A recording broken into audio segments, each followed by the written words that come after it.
এই যে দেখেন মুরব্বি যাচ্ছে, যাক মুরব্বি মানুষ যেতে দেন, সমস্যা নেই। হ্যাঁ হ্যাঁ ঠিক আছে, যাক হয়তো বা মুরব্বি বাসায় যাচ্ছে, চাচি মিস কল দিতে পারে, তাই না? তো উনি যাক, সমস্যা নেই, আরো দুই একজন গেলে যেতে পারেন, কোনো সমস্যা নেই। বাংলাদেশের ঐতিহ্যবাহী নারায়ণগঞ্জ জেলার ২৫০০ থানার অন্তর্গত শালমদি কবরস্থানের উন্নতি কল্পে যুব সমাজ কর্তৃক আয়োজিত আজকের এই ওয়াজ ও দোয়ার মাহফিলের সম্মানিত সুযোগ্য অনারেবল প্রেসিডেন্ট, বিশিষ্ট ব্যবসায়ী, সমাজসেবক জনাব আলহাজ মোহাম্মদ বেনু প্রধান, আল্লাহ পাক তার গোলামকে হায়াতে তৈয়বা সিয়াতে কুল্লিয়া দান করুন, সকলে বলুন আমিন। আজকের প্রোগ্রামের প্রধান অতিথি বিশিষ্ট রাজনীতিবিদ, সমাজসেবক জনাব নজরুল ইসলাম আজাদ, আল্লাহ পাক তার গোলামকে হায়াতে তৈয়বা সিয়াতে কুল্লিয়া দান করুন, সকলে বলুন আমিন। আজকের প্রোগ্রামের বিশেষ অতিথিবৃন্দ, আমন্ত্রিত অতিথিবৃন্দ, সম্মানিত অতিথিবৃন্দ, আলোচনা রেখে ধন্য করেছেন মুফতি আব্দুল গফফার আল মাদানী, হযরত হাফেজ মাওলানা মোহাম্মদ ওমর ফারুক আনসারী, কথা বলেছেন হাফেজ মাওলানা জাহাঙ্গীর আলম জিহাদি সাহেব। সকল আলোচকের আলোচনা আল্লাহ পাক দ্বীনের জন্য, ইসলামের জন্য, কোরআনের ময়দানের জন্য কবুল করুন, সকলে বলুন আমিন। মঞ্চে উপস্থিত সম্মানিত উলামায়ে কেরাম, সামনে বসা পিতৃ সমতুল্য মুরব্বী বাবাজিরা, কলিজার টুকরা প্রাণপ্রিয় যুবক ভাইরা, ছোট ছোট সোনা মানিকেরা, পর্দার আড়ালের সম্মানিত অবলা সরলা আবেদা সালেহা মা ও বোনেরা, প্রশাসনের সম্মানিত পুলিশের ভাইয়েরা, ডিবির ভাইয়েরা, জাতির বিবেক প্রিয় সাংবাদিক বন্ধুগণ, বিভিন্ন রাজনৈতিক দলের সম্মানিত নেতা কর্মী ভাইয়েরা, সবাইকে নিয়ে আরেকটি বার সালাম বিনিময় করছি। আশা করছি সকলেই সালামের জবাব জোরে সোরে দেবেন। আসসালামু আলাইকুম ওয়া রাহমাতুল্লাহি ওয়া বারাকাতুহু। আমরা শুকরিয়া আদায় করতেছি সেই মহান রবের দরবারে যে আল্লাহ পাক সুবহানাহু ওয়া তাআলা অত্যন্ত দয়া করে, করুণা করে, মায়া করে, মহব্বত করে, ভালোবেসে, পছন্দ করে বিভিন্ন এলাকা থেকে গণে গণে গণান্বিত করে, যাচাই বাছাই করে, শুধুমাত্র কেবলমাত্র কোরআনুল কারীমের মহব্বতে আজকের এই জান্নাতি বাগানে, জান্নাতি পরিবেশে আসার বসার সুযোগ দান করলেন। সে মহান রবের দরবারে সিজদাবনত চিত্তে কালিমাতু শুকর আদায় করে পড়ছি আলহামদুলিল্লাহ। লক্ষ কোটি দরুদ সালাম মানবতার শ্রেষ্ঠ বন্ধু বিশ্বনবী, বিশ্বনেতা, যে নবী আইকেমে জাহিলিয়াতের যুগে আগমন করে অসভ্য মানুষগুলোকে সভ্য বানিয়েছেন, অভদ্র মানুষগুলোকে ভদ্র বানিয়েছেন, কোরআন নামের সংবিধান দিয়া, কোরআনের রাজ কায়েম কইরা সোনালী যুগ বহার দিয়া মদিনার পাক ভূমিতে শায়িত আছেন। সে রাসূলের প্রতি কলিজা ভরা মহব্বত নিয়ে পড়ছি দরুদ সালাম, সকলেই পড়ুন সাল্লাল্লাহু আলাইহি ওয়াসাল্লাম। সম্মানিত ভাইরা, আজকের এই প্রোগ্রামে আসতে পেরে, বসতে পেরে আপনারা খুশি না বেজার? কারা কারা বেজার দুই হাত তুলে দেখান। আলহামদুলিল্লাহ। আপনারা অনেক চালাক মানুষ, ঢাকার আশেপাশে আপনারা বসবাস করেন, চালাক না হয়ে পারেন। শ্রোতারা যদি চালাক হয়, ওয়াজ করে শান্তি পাওয়া যায়, কইতে কলি কথা বুঝে নেয়। তো আজকের প্রোগ্রামে আসতে পেরে, বসতে পেরে কারা কারা খুশি, মুখে নিয়ে হাসি, আওয়াজ দেবে বেশি। আল্লাহ নামের এমন একটি স্লোগান দেবেন, এলাকায় যদি কোনো ইসলাম বিরোধী উই পোকা, সার পোকা, তেলা পোকা থাকে, ওদের কলিজায় যেন কম্পন সৃষ্টি হয়, এমন আওয়াজ তুলতে রাজি আছেন যারা? বীর মুসলমানের মতো দুটি হাত টান টান করে তুলে দেখান তো তারা। লিল্লাহে তাকবীর, লিল্লাহে তাকবীর। আল কোরআনের আলো, আল হাদিসের আলো, দুনিয়ার মুসলিম, সারা বিশ্বের মুসলিম, আমার নেতা তোমার নেতা, আমার নেতা তোমার নেতা। লিল্লাহে তাকবীর। আল কোরআনের আলো, আল হাদিসের আলো, দুর্নীতির আলো। অনেকে ঝোঁকে তালে বলে ফেলেছেন দুর্নীতির আলো ঘরে ঘরে চালে। বাংলাদেশে দুর্নীতি দমন কমিশন আছে না নাই? এরপরে দুর্নীতি কমেছে নাকি ডিজিটাল কায়দায় বেড়েই চলেছে? দিন যত গড়াচ্ছে দুর্নীতির পাল্লা তত ভারী হচ্ছে। কথা বলেন ঠিক কিনা? আমরা চাই আমাদের এই প্রিয় মাতৃভূমি বাংলাদেশ দুর্নীতি মুক্ত আল্লাহ কবুল করুন, চিল্লা বলুন আমিন। আমরা চাই আমাদের বাংলাদেশ মাদক মুক্ত আল্লাহ কবুল করুন, চিল্লা বলুন আমিন। আমরা চাই আমাদের বাংলাদেশ যৌতুক মুক্ত আল্লাহ কবুল করুন, চিল্লা বলুন আমিন। সম্মানিত ভাইরা আমার, ভূমিকা লম্বা কথা নয়, সরাসরি মূল আলোচনায় প্রবেশ করতে চাই। তারপরে দুই একটি কথা না বললেই নয়। আপনারা অনেকেই অনেক দূর থেকে আসছেন কষ্ট করে, আমরা অনেক দূর থেকে সফর করে এসেছি প্রোগ্রামে শুধুমাত্র কোরআন থেকে কথা বলার আশায়। আল্লাহর এই কোরআন থেকে কথা শুনতে আপনারা রাজি আছেন তো? ইনশাআল্লাহ। পাশে কবরস্থান, তাই না? জীবনের শেষ ঠিকানা, সবাইকে যেতে হবে। এই কবরস্থানে কত ধনী মানুষ শায়িত আছে, কত গরিব মানুষও শায়িত আছে। বলেন তো ওই জায়গায় কি কবরে জাগানে মারামারি হচ্ছে? কোনো ঝামেলা আছে? কোনো আওয়াজ পাওয়া যায়? হ্যাঁ, খুব বেশি নিচে আছে না, মাত্র কয় হাত নিচে, 3.5 হাত। কোন আওয়াজ নাই, কোনো শব্দ নাই, ভালো আছে না খারাপ আছে, কবরে কোন হালতে আছে। এখান থেকে বন্ধু আমেরিকায় থাকে, খবর পাওয়া যাবে। এখান থেকে দোস্ত লন্ডনে থাকে, খবর পাওয়া যাবে। কথা বলেন না কেন? মাঝে মাঝে এদেশ থেকে পালায়া কিছু এমপি মন্ত্রী কে পার্কে ঘুরতেছে, খবর পাওয়া যায়। কথা কয় না? কেউ দেখা যাচ্ছে মাজারে ঘুরতেছে, চেহারা দেখা যায়, দেখা যায় না? কোন মন্ত্রী কোথায় ঘুরতেছে, কোন এমপি কোথায় ঘুরতেছে, কে পার্কিলে ঘুরতেছে, কে বউ বাচ্চা নিয়ে ঘুরতেছে, সব দেখতে পাচ্ছেন, খবর পাচ্ছেন। কিন্তু যারা কবরে চলে গেছে তারা কেমন আছে আমরা কেউ খবর জানি? জোরে বলেন জানি না। আমাদের মাতবাড়ি, তাকাব্বারি, অহংকারী, জমিদারি, তালুকদারি, ক্ষমতার বড়াই, টাকার পাহাড়, যত কিছু বলেন সব গরম দুনিয়ায়। কবরে গেলে আর গরম থাকে? সব গরম ঠান্ডা। এই জন্য আমরা যেন দাম্ভিকতা না করি, অহংকার না করি। ছোট্ট একটি সূরা আপনাদের সামনে তেলাওয়াত করেছি। আমার তো কিছু বলার ক্ষমতা নাই। আল্লাহ যদি তার এই গোলামের জবান দিয়ে কিছু কথা বের করেন তাহলেই তো বলতে পারবে। কোরআন থেকে কথা বলার মতো এলেম যোগ্যতা আমাদের নাই, সেই এলেম আর জ্ঞান আমার নাই। আল্লাহ তাআলা যদি তার এই গোলামকে কিছু কথা বলার সুযোগ করে দেন তাহলেই বলতে পারবো ইনশাআল্লাহ। আল্লাহ যেন তার এই গোলামকে তৌফিক দান করেন। আমা তৌফিক ইল্লা বিল্লাহ। সকলে আমার জন্য দোয়া করবেন। আল্লাহ পাক যেন কোরআন এবং সুন্নাহর আলোকে কিছু কথা অল্প সময় আপনাদের সামনে বলার তৌফিক দান করেন। সকলে বলুন আমিন। কারণ আমাদের কোনো ইলম নাই, ইলম আর জ্ঞান দেওয়ার মালিক কে? ক্বালু সুবহানাকা লা ইলমা লানা ইল্লা মা আল্লামতানা ইন্নাকা আনতাল আলিমুল হাকীম। বলুন সুবহানাল্লাহ। জ্ঞান দেওয়ার মালিক কে? আল্লাহর কোরআন থেকে আমরা কথা শুনবো। নিয়ত আছে তো ইনশাআল্লাহ? সময় যদি আমাকে দেন আমার ভালো লাগবে। এখন যা বাজে বাজুক, রাতে 12টা পর্যন্ত ধৈর্য নিয়ে থাকবেন তো ইনশাআল্লাহ? তো কারা কারা থাকবেন না তারা হাত তোলেন। না নাই, এই যে যুবক দেখছেন এমন এক টেনশনে আছে। সবাই ধৈর্য নিয়ে 1 ঘন্টা থাকবেন। যদি আপনারা ধৈর্য নিয়ে থাকেন সময় আরো বাড়াবো ইনশাআল্লাহ। 12টা পর্যন্ত কারা কারা থাকবেন 2 হাত তুলে বলেন ইনশাআল্লাহ। আর একটু জোরে বলেন ইনশাআল্লাহ। আর একবার বলেন ইনশাআল্লাহ। আপনার এই যে ওয়াদা দিলেন, ওয়াদা খেলাপ করা কিসের লক্ষণ? মুনাফিকের লক্ষণ। এই তো ওয়াজ তো আপনারা সবই জানেন। মাশাআল্লাহ। একটু জবান ছেড়ে কথা বলবেন। আমি করব ওয়াজ, আপনারা দেবেন একটু মেহেরবানি করে আওয়াজ দেবেন, তাহলে আলোচনা ভালো লাগবে। তাহলে আমি আপনাদের সামনে তেলাওয়াত করেছি পবিত্র কোরআনুল কারীমের সবচাইতে ছোট সূরা। সূরার নাম কি বলেন? কাউসার। জোরে বলেন কি নাম? কাউসার। কোরআনুল কারীমের 108 নাম্বার সূরা। মোট আয়াত আছে 3টি, রুকু আছে 1টি।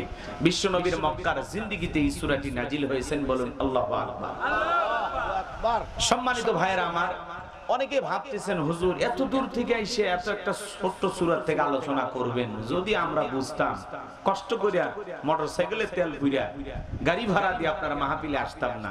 এটা কি ভাবতেছেন? আচ্ছা আপনারাই বলেন তো, পরিচিত পথে পথ চলতে সহজ হয় না কঠিন হয়? পরিচিত মানুষের সাথে কথা বলে ভালো লাগে না খারাপ লাগে? পরিচিত মানুষের সাথে কথা বলে যেমন ভালো লাগে, পরিচিত পথে পথ চলতে যেমন সহজ লাগে, ঠিক বক্তা যদি কোনো পরিচিত আয়াত বা সূরা থেকে আলোচনা করে সেইটা শুনে আরো বেশি ভালো লাগবে, কারণ ওই বিষয়টা আপনারও জানা আছে। আর যে জিনিস যত বেশি জানবেন এতে চর্চা কমে না বাড়ে? জোরে বলেন, চর্চা কমে না বাড়ে? হয়তোবা সূরা কাউসারের তাফসীর আপনারা যেভাবে শুনেছেন আমি সেভাবে বলতে পারবো না, অথবা আজকে আমি যেভাবে বলবো হয়তোবা আপনারা সেভাবে শোনেন নাই। কথায় আছে এক একটা ফুলের এক একটা সুঘ্রাণ, কথা বলে ঠিক কিনা? এজন্য একটু শুরু করতে দেন, ভালো লাগবে ইনশাআল্লাহ। কারণ কোরআনের মধ্যে কোনো ভেজাল আছে বাজান? মিথ্যা আছে? কোন ধোঁকা আছে? থাকবে কি করে? কিতাবটি নাজিল করেছেন কি? আল্লাহ রাব্বুল আলামিন বলেন, যালিকাল কিতাবু লা রাইবা ফি। আমার আল্লাহ রাব্বুল আলামিন বলেন, এটি এমন একটি কিতাব যেই কিতাবের মধ্যে কোনো সন্দেহ নাই, কোনো সংশয় নাই, কোনো মিথ্যা নাই, কোনো ধোঁকা নাই। There is no doubt. বলুন আল্লাহু আকবার। হুদাল্লিল মুত্তাকিন,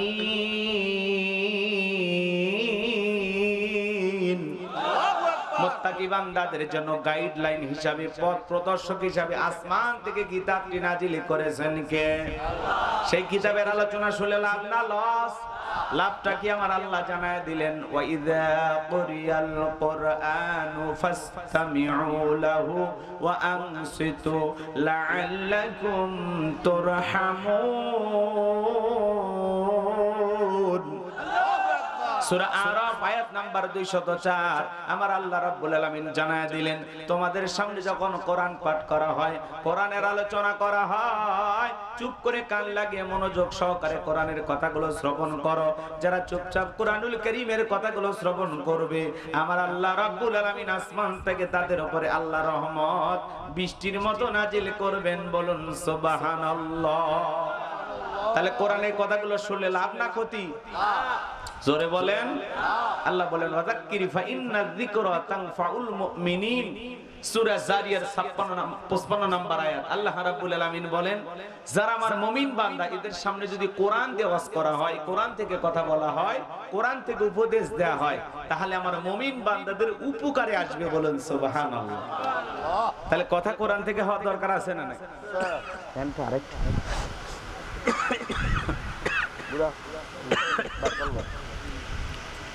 তাহলে সূরার নাম কাউসার, সকলের মুখস্থ আছে তো ইনশাআল্লাহ? তাহলে জবান ছেড়ে ঠোঁট নাড়ায় সবাই আমার সাথে তেলাওয়াত করুন। আউযু বিল্লাহি মিনাশ শাইতানির রাজীম। বিসমিল্লাহির রাহমানির রহিম। বিতাড়িত মুর্দাত শয়তানের কাছ থেকে আল্লাহ পাকের কাছে আশ্রয় প্রার্থনা চাচ্ছি। পরম করুণাময় অসীম দয়ালু আল্লাহ তাআলার নামে শুরু করছি। ইন্না আ'তাইনাকাল কাউসার ফাসাল্লি লিরাব্বিকা ওয়ানহার ইন্না শানিয়াকা হুয়াল আবতার। আল্লাহু আকবার। যে কোনো আয়াত বা সূরার থেকে তাফসীর করতে হলে আল্লাহ তাআলা কোন প্রেক্ষাপটে কোন সময় রাসূলের উপরে সে আয়াতটি বা সূরাটি নাজিল করেছে, সে নাজিলের প্রেক্ষাপট জানার দরকার আছে না নাই? আছে। আরবিতে বলা হয় শানে নজুল। যদি শানে নজুল আলোচনা করা হয় তাহলে তাফসীর বুঝতে সহজ হয়। বলুন সুবহানাল্লাহ। দুই একজন ভাই ওঠা বসা করতেছেন, এটা আসলে খারাপ দেখায়। যদি আপনাদের কারো যাওয়ার নিয়ত থাকে, আমি 30 সেকেন্ড চোখটা বন্ধ করি, আপনারা চলে যান। কারণ বয়ানের মাঝে মাঝে দুই একজন ওঠা বসা করলে খারাপ লাগে। কথা কি বুঝতে পারছেন? এই জন্য 30 সেকেন্ড সময় আমি আপনাদেরকে দিলাম। যার মন চাইতেছে চলে যাবেন, যেতে পারেন। কারণ আলোচনা শুনতে হলে একটু ধৈর্য লাগবে। আমি শুরু করি, 1 ঘন্টা চাইছি, এরপরে যদি ভালো না লাগে দোয়া করে দেব। কথা কি বুঝতে পারছেন? যদি কেউ যান যেতে পারে। যাবেন না? যান। দুই একজন গেলে ওঠার সুযোগ দিলাম, কিন্তু এরপরে উঠলে কিন্তু বাবা খবর আছে। গেলে যান, সমস্যা নেই। যাবেন এরকম আর নিয়ত আছে? এখন যদি কেউ ওঠে আস্তে করে ধরে বসায় দিবেন, পারবেন তো ইনশাআল্লাহ? এই যে দেখেন মুরব্বি যাচ্ছে, যাক মুরব্বি মানুষ যেতে দেন, সমস্যা নেই। হ্যাঁ হ্যাঁ ঠিক আছে, যাক হয়তো বা মুরব্বি বাসায় যাচ্ছে, চাচি মিস কল দিতে পারে, তাই না? তো উনি যাক, সমস্যা নেই, আরো দুই একজন গেলে যেতে পারেন, কোনো সমস্যা নেই। অনেকের আবার এই আলোচনা মুখস্থ থাকতে পারে, তাই না? আছে তো ঠিক আছে, এখন শুরু করা যায় নাকি? 12টা পর্যন্ত থাকবেন ইনশাআল্লাহ, ঠিক আছে? ওটা বসা করবেন না। যদি কোনো যুবক ওঠে আর সে যদি অবিবাহিত হয়, আর একটা মোবাইলে ছবি তুলে রাখবেন। যেই যুবক একটা ঘন্টা পেশাব থেকে বিরত থাকতে পারলো না, পেশাব করার স্থলে উঠে যাচ্ছে, ওটা কি যুবক? ওটা কি পুরুষ? আর সমস্যা আছে, মেয়েকে বুড়ি বানায় রাখবেন, তাই এরকম ছেলের সাথে বিয়ে দেবেন না। কারণ ওর সাথে বিয়ে দেওয়া আর হিজরের সাথে বিয়ে দেওয়া একই কথা। এজন্য কোন যুবক জান না ওঠে, পেশাব লাগবে নারায়ণগঞ্জ, ও পেশাব করবি যায় সাতক্ষীরা, ওটা হলো পুরুষ, কথা কয় না? হ্যাঁ, এজন্য কোন যুবক জান না ওঠে, খেয়াল করবেন। মুরব্বী চাচা উঠুক, যদি লঙ্গি মাকার সম্ভাবনা থাকে চাচা উঠুক, সমস্যা নেই। আচ্ছা চলেন আমরা আলোচনায় চলে যাই। সম্মানিত ভাইয়েরা আমার, কোন প্রেক্ষাপটে কোন সময় আল্লাহর হাবিবের উপরে আল্লাহ তাআলা এই সূরাটা নাজিল করেছেন একটু জানার দরকার আছে না নাই? নবীজির প্রিয় সাহাবী হযরত আনাস রাদিয়াল্লাহু তাআলা আনহু বলেন, রাসূলের চারপাশে আমরা বসা, আমি তাকায়া দেখি নবীজির মনটা ভীষণ খারাপ, মুখটা মলিন, চোখের কোণা দিয়ে অশ্রু ঝরতেছে। হযরত আনাস রাদিয়াল্লাহু তাআলা আনহু বলেন, কিছুটা সময় অতিবাহিত হয়ে যাওয়ার পরে আমি তাকায়া দেখি আমার নবীজি মুস্কি মুস্কি হাসতেছেন। বলুন সুবহানাল্লাহ। আমার নবীজি কেন কাঁদেন, কেন হাসেন, এর পেছনে রহস্য আছে না নাই? আমার নবীজির মনটা কেন খারাপ, মুখটা কেন বলেন, চোখের কোণা দিয়ে কেন অশ্রু ঝরতেছে? কারণ হলো নবীজির কলিজার টুকরা ছেলে সন্তানগুলো জন্মগ্রহণ করে আর মারা যায়। ইব্রাহিম মারা যায়, তাহের মারা যায়, আবুল কাসেম মারা যায়।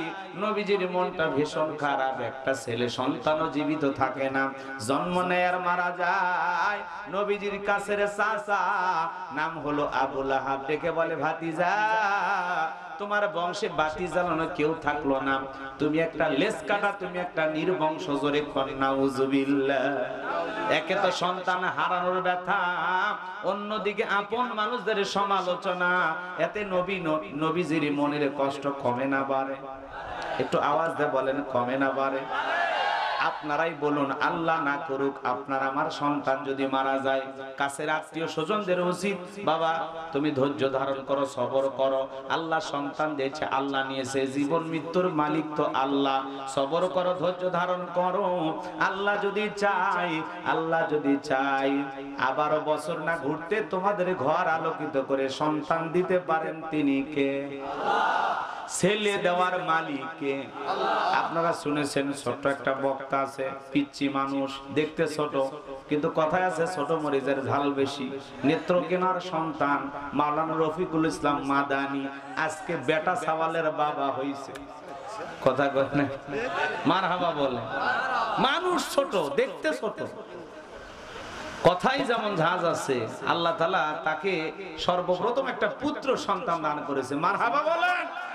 রফিকুল ইসলাম মাদানী নাম শোনেন না আপনারা? চমৎকার কথা বলেন। তো যাই হোক, আজকে ফেসবুকের ভিতরে দেখলাম ওনার ছেলে সন্তান হয়েছে, আল্লাহ তাআলা দিয়েছেন। আল্লাহ যেন এই ছেলেটাকে বাবার চাইতে বড় আলেম হিসেবে কবুল করেন। একটু জোরে বলেন আমিন।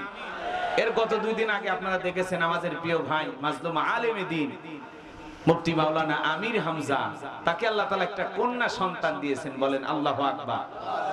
ছেলে মেয়ে উভয়টা দান করেন কে? আমাদের প্রিয় ভাই মুফতি আমির হামজা। তার 3টা কন্যা সন্তান, যে 3টা কন্যা সন্তানের পিতা। এই সন্তানগুলোকে যদি মানুষের মতো মানুষ বানানো যায়, এই 3 সন্তানের পিতা যাবে কোথায়? জান্নাতে। সুবহানাল্লাহ বলেন, জোরে বলেন, যাবে কোথায়? জান্নাতে। আমি যেই বাসায় খাওয়া দাওয়া করলাম, ওনারও 3টা কন্যা সন্তান, কি জানো নাম ওনার? আলাল ভাইয়ের বাসায় খাওয়া দাওয়া করলাম, আল্লাহ তাআলা ওনাকেও 3টা কন্যা সন্তান দিয়েছেন। আল্লাহ তাআলার কাছে দোয়া করছি সন্তানগুলোকে যেন আবেদা, সালেহা, খাদিজা, ফাতিমার উত্তরসূরি হিসেবে আল্লাহ কবুল করেন। জোরে বলেন আমিন। মুফতি আমির হামজা ভাইয়ের কলিজার টুকরা কন্যা সন্তানদেরকে আল্লাহ পাক যেন ফাতিমার উত্তরসূরি হিসেবে কবুল করেন। জোরে বলেন আমিন। সুস্থতার সহিত নেক হায়াত দান করেন। জোরে বলেন আমিন। আমাদের প্রিয় ভাই মুফতি আমির হামজা অসুস্থ, অনেক কষ্ট। কয়েকদিন আগে এক প্রোগ্রামে কথা বলতে গিয়ে শরীরটা এত খারাপ, বলতেছে আমি চোখে ঝাপসা দেখতেছি, লোকজন চিনতে পারতেছি না, আমি কি বলবো জানি না, আমি কি বলতেছি বুঝি না। কিছুটা সুস্থতা বোধ করেছেন, আমরা দোয়া করছি আল্লাহ পাক যেন তাকে শিফায়ে কামিল আজেলা দান করেন, আবারও সুস্থতার নিয়ামত দিয়া আল্লাহ তাআলা তাকে সুস্থতা দান করে আবারও কোরআনের ময়দানে কোরআনের কথা বলার তৌফিক দান করেন। একটু জোরে বলেন আমিন। আমার ভাইরা যে কথা বলতে চাচ্ছিলাম গভীর মনোযোগ দিয়ে শোনেন। এই জন্য বলতেছিলাম বাজান গো আমার, একে তো নবীজির সন্তান হারানোর ব্যথা, মনের ভিতরে কষ্ট, আবার নবীজির কাছের চাচার নাম হলো আবু লাহাব, ডেকে বলে ভাতিজা তোমার বংশে ভাতিজানোর কেউ থাকলো না, তুমি একটা লেজ কাটা, তুমি একটা নির্বংশ। এই কথা বলে নবীজির মনের ভিতরে অনেক কষ্ট দেয়, মনে অনেক কষ্ট পায়। বাজান গো আমার, আমি যে কথা বলতে চাচ্ছিলাম, বলেন তো বাজান, এই দুনিয়ার জমিনে আল্লাহ তাআলা সন্তান দেন, কাউকে ছেলে দেন, কাউকে মেয়ে দেন, কথা বলেন ঠিক কি না? আবার অনেক সন্তান জন্মগ্রহণ করে কিছুদিন জীবিত থাকার পরে মারা যায়। নবীজির ছেলে সন্তানগুলো মারা যায়, আর আবু লাহাব সম আলোচনা করে নবীজির মনের ভিতরে কষ্ট দেয়। এই দুনিয়ার জমিনে নবীজির ছেলে সন্তানগুলো কেন জীবিত থাকলো না, এর পেছনেও কারণ আছে না নাই? জোরে বলেন, জানার দরকার আছে না নাই? নবীজির ছেলে সন্তানগুলো মারা যাওয়ার পেছনে কারণ আছে তিনটি। জোরে বলেন কয়টি? আরো জোরে। নবীজির ছেলে সন্তানগুলো কেন জীবিত থাকলেন না? আল্লাহ তাআলা কেন তাদেরকে শিশুকালে নিলেন? যৌবন পর্যন্ত কেন তারা জীবিত থাকলেন না? এর পিছনে কি রহস্য, কি সেই তিনটি কারণ নবীর উম্মত হিসাবে জানতে মনে চায় না? কারা কারা শুনবেন দুই হাত তুলে আল্লাহকে দেখান। লিল্লাহি তাকবীর। এখন রাসূল আকরাম সাল্লাল্লাহু আলাইহি সাল্লামের ছেলে সন্তানগুলো কেন জীবিত থাকলেন না, কেন তারা শিশুকালে মারা গেলেন, এর পিছনে কি রহস্য, কি সেই তিনটি কারণ যদি আমি বলতে চাই, তাহলে 3 নাম্বার আয়াতের আলোচনা শুরু করা লাগবে। আমি কি 1 নাম্বার আয়াত বাদ দিয়ে 3 নাম্বারে যাব, নাকি আস্তে আস্তে শুরু করা যাক? ধৈর্য আছে তো ভাই ইনশাআল্লাহ? আমার ভাইয়েরা, তাহলে একে তো সন্তান হারানোর ব্যথা, কাছের মানুষদের সমালোচনা, অন্যদিকে সাহাবায়ে কেরাম যারা ইসলাম ধর্ম গ্রহণ করে, কাফের বেঈমানরা তাদের উপর নির্যাতন, জুলুমের স্ট্রিম রোলার চালায়। হযরতে বেলাল তখনও কালেমা পড়ে মুসলমান হন নাই, নবীজি কালেমার দাওয়াত দেয়। এই কথা শোনার পরে রাত্রি বেলায় বিশ্ব নবী দারুল আরকামে বসা হযরতে বেলাল রাত্রি বেলায় বিশ্ব নবীর দরবারে উপস্থিত হয়ে গেলেন। নবীজির চেহারা মোবারকের দিকে তাকাইয়া হযরতে বেলাল রাদিয়াল্লাহু তাআলা বলেন, নবী গো, আপনার চাইতে সুন্দর মানুষ আমি জীবনে কোনোদিন দেখি না। আপনার আমার নবী কতটা সুন্দর জানেন? রবিউল আউয়াল মাস আসলে আশিকে রাসূলের অভাব হয় না, কিন্তু প্রকৃত আশিকে রাসূল কারা একটু জানার দরকার আছে না নাই? কষ্ট হচ্ছে আপনাদের, মন খারাপ করবেন না বাজান গো আমার। শুধু ব্যানার লিফলেট বিতরণ করলে আশিকে রাসূল হওয়া যায় না। আশিকে রাসূল কারা একটু মনোযোগ দিয়ে শুনবেন বাজান গো আমার। হযরতে বেলাল ডেকে বলে, নবী গো, আপনার চাইতে সুন্দর মানুষ আমি জীবনে কোনোদিন দেখি নাই। আপনার আমার নবী কতটা সুন্দর ছিলেন জানেন? হযরতে জাবের রাদিয়াল্লাহু তাআলা বলেন, পূর্ণিমা রাত আমি রাসূলের বাড়িতে গিয়েছিলাম, সেদিন দেখেছিলাম চাঁদ উদয় হয়েছে দুইটা, একটা চাঁদ আসমানে আর একটা চাঁদ জমিনে। হযরতে জাবের রাদিয়াল্লাহু তাআলা বলেন, আমি একবার আকাশের পূর্ণিমার চাঁদের দিকে তাকাই, আর একবার বিশ্বনবীর চেহারার দিকে তাকাই। হযরতে জাবের বলেন, ওই আকাশের পূর্ণিমার চাঁদের চাইতে বিশ্বনবীকে আমার কাছে বেশি সুন্দর মনে হয়। আপনার আমার নবী কতটা সুন্দর জানেন? আম্মা জান আয়েশা ডেকে বলেন, যারা ইউসুফ নবীর চেহারার দিকে তাকাইয়া ফল কাটতে গিয়ে আঙ্গুল কেটে ফেলে দিয়েছিল, ওরা যদি বিশ্ব নবীর চেহারার দিকে তাকাইতো, শুধুমাত্র আঙ্গুল নয়, আঙ্গুল কাটতে কাটতে কখন যে নিজের কলিজা কেটে দুফাক করে দিত, মুহূর্তের জন্য টের পাইতো না। আপনার আমার নবী এতটাই সুন্দর। আম্মা জান আয়েশাও বলেন, ও দুনিয়ার মানুষ, তোমাদের একটা সূর্য আছে, আমি আয়েশার একটা সূর্য আছে। তোমাদের সূর্য উদয় হয় দিনের বেলায়, আর আমি আয়েশার সূর্য উদয় হয় রাতের বেলায়। আল্লাহু আকবার বলেন। আম্মা জান আয়েশা সেলাইয়ের কাজ করতেছিলেন, হাত থেকে সুইটা পড়ে গেল, অপেক্ষায় বসে থাকলেন। বাতিতে কোনো তেল ছিল না, বাতি জ্বালাইতে পারলেন না।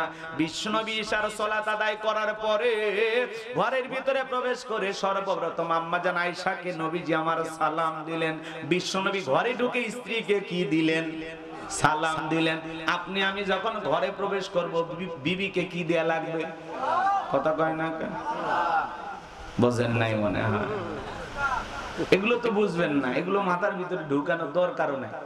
বিশ্বনবী ঘরে ঢুকে তার স্ত্রীকে সালাম দিলেন, আর আপনি আমি ঘরে ঢুকে স্ত্রীদেরকে সালাম দেই না। অনেকে বলে হুজুর শরম লাগে, লজ্জা লাগে। অনেকে আবার বলে বউরে সালাম দেবে, কি হইছে?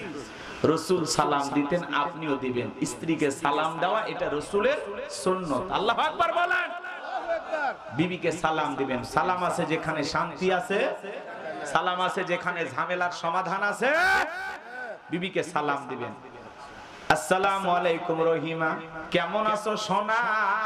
ঘরের দরজাটা খোলো না, আমি তোমার লেটনের বাপ, তোমার দিওয়ানা। বউ খুশি হয়ে দরজা খুলে দেবে, কথা বলেন ঠিক কি না? কিন্তু আমাদের ব্যবহার এত ভালো না। ঘরের দরজায় যা চিৎকার মারে ডাক দেয়, এ রুবেলের মা, এই দরজা খোল, বেশি দেরি হলে দরজা ভাঙে ফেলে দিয়া, আজ তোর পিঠের উপর কি যে হবি রে। ভিতর থেকে বউ বলে, এটা স্বামী না সেকেন্ড আজরাইল।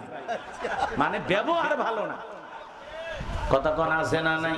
বিবিকে সালাম দিবেন, পারবেন তো ইনশাআল্লাহ? হয়তো আজকে যা সালাম যদি দেন আসসালামু আলাইকুম, তখন বল বাপ রে বাপ, কারে সালাম দিলেন? যদি বলেন সকিনা তোমারই দিলাম, তখন আবার বলবে কোন হুজুরের মুরিদ নিয়ে বাড়িতে ঢুকলা, সেদিনই তো মুখের কাছে কলা চুরি করলা। কারণ আপনার আমার ক্যারেক্টার ভালো বোঝে কে? আপনাকে আমাকে সবচেয়ে ভালো চেনে কে? বউ। কথা কোন ঠিক কি না? এই জন্য বাজান গো আমার, হাসি তামাশার জন্য কথাগুলো না, কথার ভিতরে শিক্ষাও আছে না নাই? আজকে বাড়িতে যা সালাম দিবেন আসসালামু আলাইকুম, যদি আশেপাশে লোকজন না থাকে বইয়ের হাতটা ধরে মুসাফা করবেন। কার হাত? আর আস্তে কর, খবরদার বউ যেন না শুনে মাইন্ড করতে পারে। একটু জোরে বলেন, কার হাত? এ যুবক, বইয়ের হাত, পাশের বাড়ির ভাবির হাত না, ধরলে ঝাঁটা দিয়ে পিটাবে। বইয়ের হাত ধরে মুসাফা করবেন। একেবারে যদি ময়দান ফাঁকা থাকে কোলাকুলি সেরে নেবেন।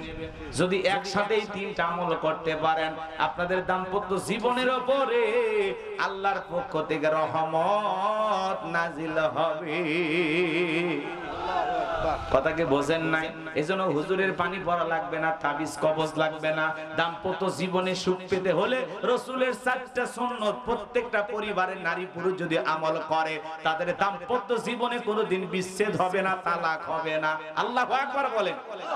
মাত্র কয়টা সুন্নাত আমল করা যাবে? বলবো এখন বলতে গেলে আবার এলোমেলো হয়ে যাবে, শেষে একটু মনে করে দিন। পারবেন তো ইনশাআল্লাহ? দাম্পত্য জীবনে কোনোদিন অশান্তি থাকবে না, আল্লাহ তাআলা সুখ দিবেন। কি সেই 4টি সুন্নাত একটু জানা দরকার আছে। স্বামী স্ত্রীর সম্পর্ক ভালো করতে হলে, মজবুত করতে হলে দাম্পত্য জীবনে রাসূলের 4টি রোমান্টিক সুন্নাত আছে, যা বাস্তব জীবনে আমল করতে পারলে আপনাদের স্বামী স্ত্রীর ভিতরে কোনো অশান্তি থাকবে না। কথা কি বুঝতে পারছেন? অশান্তি মুক্ত পরিবার করতে হলে রাসূলের সুন্নাত পরিবারের ভিতরে আমল করা দরকার আছে না নাই? তাহলে বউ যা সালাম দিবেন। আমি এই কথা জয়পুর হাটে বলেছিলাম, একজন বলে হুজুর বউকে দেখে সেই শরম লাগে। আমি তখন বললাম, বাবা বিয়ে করছো? কয় কি কোন হুজুর, 3টা সন্তানের বাবা আমি তখন বললাম, 3টা সন্তানের বাবা হয়ে গেলা, তোমার শরম লাগে না? আর বউকে সালাম দিতে গিয়ে শরম লাগে, এটা শরম না শয়তানি? জোরে বলেন, শরম না শয়তানি? কারণ আর শরম বেশি হলে আর বউয়ের তো বাচ্চা হওয়ারই কথা না। বউয়ের বাচ্চা হয়ে যায় তখন শরম লাগে না, আর সালাম দিতে গিয়ে শরম লাগে। এটা শরম না, এটা হলো শয়তানি, ফাজলামি। কথা কয় না? ভালো হয়ে যান, ভালো হয়ে যান। হ্যাঁ, পারবেন তো বিবিকে সালাম দিতে? পারবেন তো ইনশাআল্লাহ? কারা কারা আমল করবেন হাত তোলেন। হ্যাঁ আলহামদুলিল্লাহ, আল্লাহ কবুল করে। পিচ্ছি হাত তুলেছে, সাহস। ভাতিজা ও বলতেছে হুজুর বিয়ে করার পরে আমল করবে। ঠিক আছে ঠিক আছে, বুঝতে পারছি। সম্মানিত ভাইরা আমার, আমি যে কথা বলতে চাচ্ছিলাম, আম্মা জান আয়েশা ডেকে বলেন নবীজি সালাম দিয়ে ঘরের ভিতরে প্রবেশ করলেন। নবীজি প্রবেশ করার পরে বিশ্ব নবীর চেহারার আলোতে সুইটা কই পড়ে আছে আমি পরিষ্কার দেখতে পেয়েছি। আপনার আমার নবী কেমন নবী ছিলেন জানেন? নবীর সম্মান মর্যাদা আমাদের জানা নাই। এক জায়গায় যা বললাম, ভাই বলেন তো আমাদের নবীর নাম কি? বলে হুজুর আব্দুল কাদের জিলানী। পীর সাহেবের নাম মুখস্থ আছে, কিন্তু কপাল পর আমার রাসূলের নামটা মনে রাখতে পারে নাই। এমন মুসলমানও আছে না না? নবীর সম্মান মর্যাদা জানতে হবে বাজান গো। রাসূল আকরাম সাল্লাল্লাহু আলাইহি সাল্লামের জিন্দেগির সম্মান মর্যাদা নিয়ে যদি আলোচনা করি, এরকম হাজার দিন বৈশা যদি মাইক ধরে বসে থাকি, তারপরেও আলোচনা শেষ করা সম্ভব হবে না। কথা বলেন ঠিক কি না? কেমন নবী পাইছি, যে নবী পথ চললে আসমানের মেঘ এসে ছায়া প্রদান করত, যেই নবীর চেহারার উপরে মশা মাছি পড়া হারাম ছিল। আল্লাহু আকবার বলেন। এ বাজান গো আমার, আসমানের চাঁদের দিকে ইশারা করলে চাঁদ দুই টুকরা হয়ে যাইতো। বিশ্ব নবী জমিনে পা তুললে আরশে আজিমে পৌঁছে যাইতো। যেই ছাগলের স্তনে দুধ নাই, বিশ্ব নবীর হাত মোবারক লাগায়া দিলে দুধে পরিপূর্ণ হয়ে যেত। আল্লাহু আকবার বলেন। যেই খাবার 10-5 জনে মানুষ খাইয়ে শেষ করে ফেলে দিত, এমন খাবারে যখন রাসূলের হাতটি লেগে যেত বাজার, ওই খাবার কয়েকশো মানুষ খেয়েও শেষ হইতো না। সুবহানাল্লাহ বলেন। হযরতে আবু হুরায়রার নাম আপনারা শুনেছেন।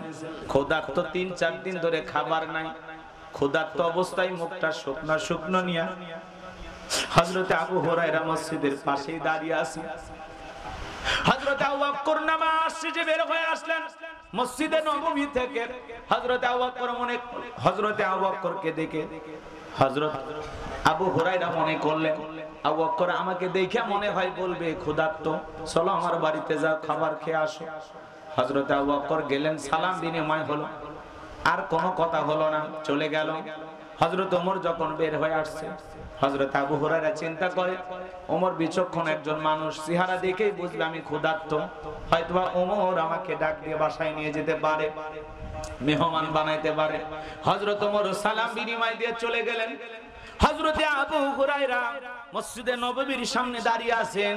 বিশ্ব নবী যখন বের হয়ে আসলেন, নবীজির সাথে সালাম বিনিময় হওয়ার পরে আমার নবী ডেকে বলে, আবু হুরায়রা, ও আবু হুরায়রা, মনে হয় তুমি কোনো কিছু খাও নাই, কয়েকদিন ধরে মনে হয় না খেয়ে আছো, চেহারার ভিতরে তোমার চেহারাটা মলিন হয়ে গেছে, মুখটা দেখে বোঝা যায় তোমার পেটে খাবার নাই, তুমি ক্ষুধার্ত। আবু হুরায়রা চলো আমার সাথে বাড়িতে চলো। হযরতে আবু হুরায়রা বাড়িতে চলে গেলেন। বিশ্ব নবীর বাড়িতে যাওয়ার পরে আমার নবী ডেকে বলে, আয়েশা ঘরে কি কোনো খাবার আছে? ডেকে বলে, নবী গো এক বাটি দুধ আছে। কথা কি বোঝেন নাই?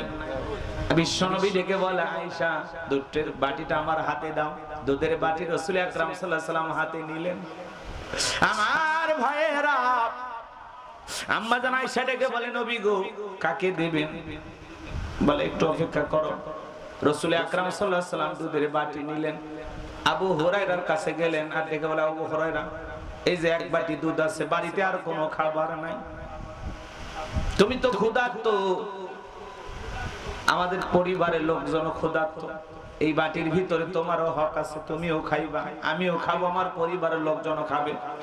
আসহাবে সুফফার ভিতরে 40 জন সাহাবী আছে, তারাও মনে হয় ক্ষুধার্ত, যাও তাদেরকে তুমি ডেকে নিয়ে আসো। হযরত আবু হুরায়রা মনে মনে চিন্তা করে, এই এক বাটি দুধ তো আমারই হবে না, আমি ক্ষুধার্ত, আবার 40 জনকে হুজুর ডাক দিতে বলল। যেহেতু রাসূল আকরাম সাল্লাল্লাহু আলাইহি ওয়াসাল্লাম অর্ডার দিয়েছেন, আবু হুরায়রা না শুনে তো পারবে না। হযরত আবু হুরায়রা আসহাবে সুফফার 40 জনকে ডাক দিলেন। বিশ্বনবী ডেকে বলে, আবু হুরায়রা এই খাবারের বাটিটা হাতে নাও, এই দুধের পেয়ালাটা হাতে নাও, সবাইকে তুমি নিজের হাতে কি করো, বন্টন করো। আল্লাহু আকবার বলে। হযরত আবু হুরায়রা 40 জনকে বন্টন করলেন, যেমন পেয়ালার দুধ তেমনি দেখা যায়। সুবহানাল্লাহ, একটু জোরে বলেন। নবীজি ডেকে বলে, আবু হুরায়রা মনে করছে বন্টন করতে করতে যা শেষ হবে, কিন্তু শেষ হয় না। আমার নবী বলে তুমি এখান থেকে পান করো। হযরত আবু হুরায়রা পান করছে, রাসূলের হাতে দেয়। রাসূল বলে আবারও খাও, আবারও পান করলেন, আবারও খাও, আবারও পান করো। রাসূল আকরাম সাল্লাল্লাহু আলাইহি ওয়াসাল্লামের হাত থেকে নিয়া পেট ভরে দুধ পান করলেন। তারপরেও বাটির যেমন দুধ তেমনই আছে। বিশ্বনবী পান করলেন, আবার দুধের বাটি ঘরের ভিতরে পাঠায়া দিলেন। ঘরের ভিতরে যত সদস্য আছিল সবাই খাওয়ার পরেও বাটির দুধ যেমন তেমনি ছিল। বলেন আল্লাহু আকবার। রাসূলের মুজিজা কেমন ছিল, যেই জায়গায় হাত দিতেন সেই জায়গায় বরকত। সুবহানাল্লাহ বলে। বলতে গেলে অনেক লম্বা হবে বাজান। শুধু নিজে খাইতেন না, মানুষ খাইছে কিনা, দুঃখী মানুষ খাইছে কিনা রাসূল খবর নিতেন। কথা বলেন ঠিক কিনা? নেতৃত্ব দিতে হলেই নেতা হওয়া যায় না, নেতৃত্ব দিতে হলে গুণাবলী থাকা লাগবে। এখনকার সমাজের নেতারা নিজে খাইলেই খুশি, জনগণ পাইলো কিনা খবর নাই না। আর রাসূল আকরাম সাল্লাল্লাহু আলাইহি সাল্লাম একজন সাহাবী না খেয়ে থাকে, তাদেরকে আগে খাওয়ানোর চেষ্টা করেন। এইজন্য নেতৃত্ব শিখতে হলে বিশ্ব নবীর জিন্দেগি থেকে শেখা লাগবে। আমরা নিজে খাইলে বিশাল খুশি, জনগণ পাইলো কিনা খবর নাই। কথা বলেন ঠিক কিনা? আমার ভাইয়েরা, যে কথা বলতে চাচ্ছিলাম গভীর মনোযোগ দিয়ে কথাগুলো শুনবেন। লম্বা হবে, লম্বা করার কোনো সুযোগ নাই। হযরতে বেলাল দেখে বলেন, নবী গো আপনি কালেমার দাওয়াত দেন, ইসলামের প্রচার প্রসার করেন। নবী গো আমাকে একটু কালেমা পড়ে মুসলমান বানায় দেন। বিশ্বনবী হযরত বেলালকে কালেমা পড়ায় দিলেন। লা ইলাহা ইল্লাল্লাহু মুহাম্মাদুর রাসূলুল্লাহ সাল্লাল্লাহু আলাইহি সাল্লাম। হযরতে বেলাল কালেমা পড়ে মুসলমান হয়ে গেল। আমার নবী ডেকে বলে, বেলাল কালেমা পড়ে মুসলমান হয়েছো, আপাতত প্রকাশ করা যাবে না, কারণ ইসলামের অবস্থা এখন ভালো না। ইসলামের অবস্থা কি সব সময় ভালো থাকে? আপনারা বলেন ভালো থাকে? আজও তামাম পৃথিবীর দিকে তাকায় দেখেন, ওই তামাম পৃথিবীর জালেমেরা ঐক্যবদ্ধ, ওই পশ্চিমা বিশ্বের নেতারা দেখেন ঐক্যবদ্ধ।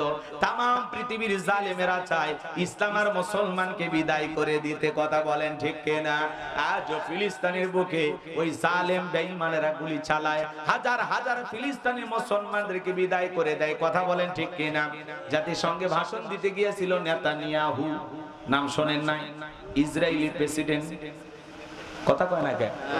ইসরায়েলদের নেতা শয়তান, শয়তান একটা পাক্কা টাটকা শয়তান। কথা কোন ঠিক কিনা? চেহারার মধ্যেই বোঝা যায় শয়তানের খালু। কথা কোন ঠিক কিনা? এই নেতানিয়াহু যখন ভাষণ দিতে গেছে, সমস্ত পার্লামেন্টের সদস্যরা, সেখানে যারা অংশগ্রহণ করেছেন, বিভিন্ন দেশের প্রতিনিধি যারা আছেন, সবাই বের হয়ে চলে গেছে। আল্লাহু আকবার বলেন। প্রকাশ্যে তারা ঘৃণা প্রকাশ করেছেন যে তোর মতো নেতার বক্তব্য শোনা যাবে না, কারণ তোর হাতে মানুষ মারা রক্ত শুধু নয়, আমরা বলতে চাই লক্ষ লক্ষ মুসলমানকে বিদায় করে দিয়েছে এই নেতানিয়াহু। কথা বলেন ঠিক কিনা? যার হাতে মুসলমান মারা রক্তের গন্ধ পাওয়া যায়, সেই নেতা দুনিয়াতে লাঞ্ছিত হচ্ছে। মরণের পরে আল্লাহ কি কায়দায় সাইজ করবে, এরা কবরে গেলে টের পাবে। কথা বলে ঠিক কিনা? আমার ভাইরা, দুনিয়াতে আল্লাহ লাঞ্ছিত করতেছেন, এরপরে এরা ভালো হবে না। এরপরে বিপুল পরিমাণ অস্ত্র শস্ত্র নিয়ে যখন তখন হামলা করতেছে। গাজাবাসীর খাবার নাই, বিদ্যুৎ নাই, ভালো চিকিৎসার ব্যবস্থা নাই, তারপরে তারা লড়াই করে যাচ্ছেন মসজিদুল আকসায় নামাজ আদায় করার জন্য। জুমার দিনে অস্ত্রের সামনে, বোমার সামনে আল্লাহ তাআলাকে সিজদা দেন। আল্লাহু আকবার বলে। আল্লাহু আকবার। কি ঈমান তাদের, কি মজবুত ঈমান। ইসরায়েল ইহুদি জালেমেরা বন্দুক নিয়ে দাঁড়ায় থাকে, তার সামনে দাঁড়িয়ে আল্লাহকে সিজদা দেয়। এটা ছোটখাটো ঈমান না, বিশাল বড় ঈমানের পরিচয়। কথা বলেন ঠিক কিনা? আমরা পারবো এমন ঈমানের পরিচয় দিতে? আমরা সামান্য একটা ককটেল যদি কোথাও ফোটে, বাপ রে বাপ, ওই এলাকায় না। কথা কোন ঠিক কিনা? আমার ভাইরা কষ্ট পাচ্ছেন মনে হয়। এই জন্য আজও তাম পৃথিবীতে মুসলমানদেরকে হত্যা করে এমন জালেম আছে না নাই? হে বাজান গো আমার, ফিলিস্তিনিতে আজও মুসলমানদের রক্ত নিয়ে খেলা করে এই নেতানিয়াহু জালেমেরা, কথা বলে ঠিক কিনা? আজও কাশ্মীরে মুসলমানদেরকে হত্যা করে, ভারতে গরুর গোশত খাওয়ার অপরাধে মুসলমানকে পিটানো হয়, নামাজ পড়তে গেছে মসজিদে মুসলমানকে পিটায় মসজিদ থেকে বের করে দিয়েছে। আজও চীনের উইঘুরে মুসলমানদের উপর নির্যাতন জুলুম করা হয়, মুসলমানদের মসজিদগুলো ভেঙে দেওয়া হয়, কথা বলেন ঠিক কিনা? আজও তামাম পৃথিবীতে অসংখ্য দেশে মুসলমান নির্যাতন আর জুলুমের শিকার। এক সময় আমরাও নির্যাতন ও জুলুমের শিকার ছিলাম, কথা বলেন ঠিক কিনা? আল্লাহ তাআলা চেয়েছেন এই জন্য স্বৈরাচারের পতন হয়ে, জালেমের পতন হয়ে আবার নতুন একটা বাংলাদেশ আমরা পেয়েছি, যেখানে স্বাধীনভাবে চলাফেরা করা যায়, স্বাধীনভাবে কথা বলা যায়, কথা বলেন ঠিক কিনা? কষ্ট হচ্ছে আপনাদের মনে হয়? কষ্ট পাবেন না বাজান গো আমার। আগে ফেসবুকে একটা পোস্ট দিতে গেলেও চিন্তা করা লাগতো, কোরআনের মাহফিলে কথা বলতে গেলেও চিন্তা করা লাগতো। কত নেতা এসে মাইক কেড়ে নিত, কত নেতা এসে মাহফিল বন্ধ করে দিত, পুলিশ এসে মাহফিল ভেঙে দিত। এমন সমাজ এক সময় ছিল কিনা? জোরে বলেন ছিল কিনা? এ বাজান গো আমার, এজন্য জুলুম করতে নাই, জুলুম করতে নাই। নিজের দেশ ছেড়ে, নিজের জন্মভূমি ছেড়ে আজকে তাদেরকে পালায়া যাওয়া লাগছে। কত নেতা এখনো বাংলাদেশের গর্তে গর্তে লুকিয়ে আছে, মুখটা দেখানোর ক্ষমতাই নাই। এ কথা বলে না কেন? মন্ত্রীরা সব কোথায় গেল? কথা কন না কেন?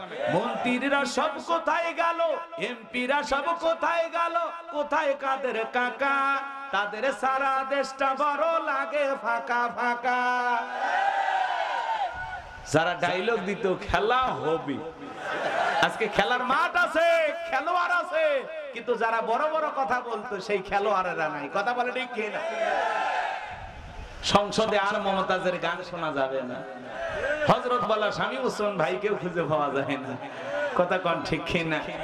কত নেতার গরম, কত নেতা এলো গেল, রাগ কইরেন না আপনারা। এই জন্য বড়াই করতে নাই, ক্ষমতা মনে করতে হবে এটা আল্লাহর দিয়ে আমানত, জনগণের আমানত। আমি জনগণের সেবক, কথা বলে ঠিক কিনা? মানুষকে ভালোবেসে কাজ করতে হবে, তাহলে পালানো লাগবে। কোন মানুষ যদি মানবদরদী নেতা হয় তাকে পালানো লাগবে না, জনগণ তার জানমালের নিরাপত্তা দেবে, কথা বলে ঠিক কিনা?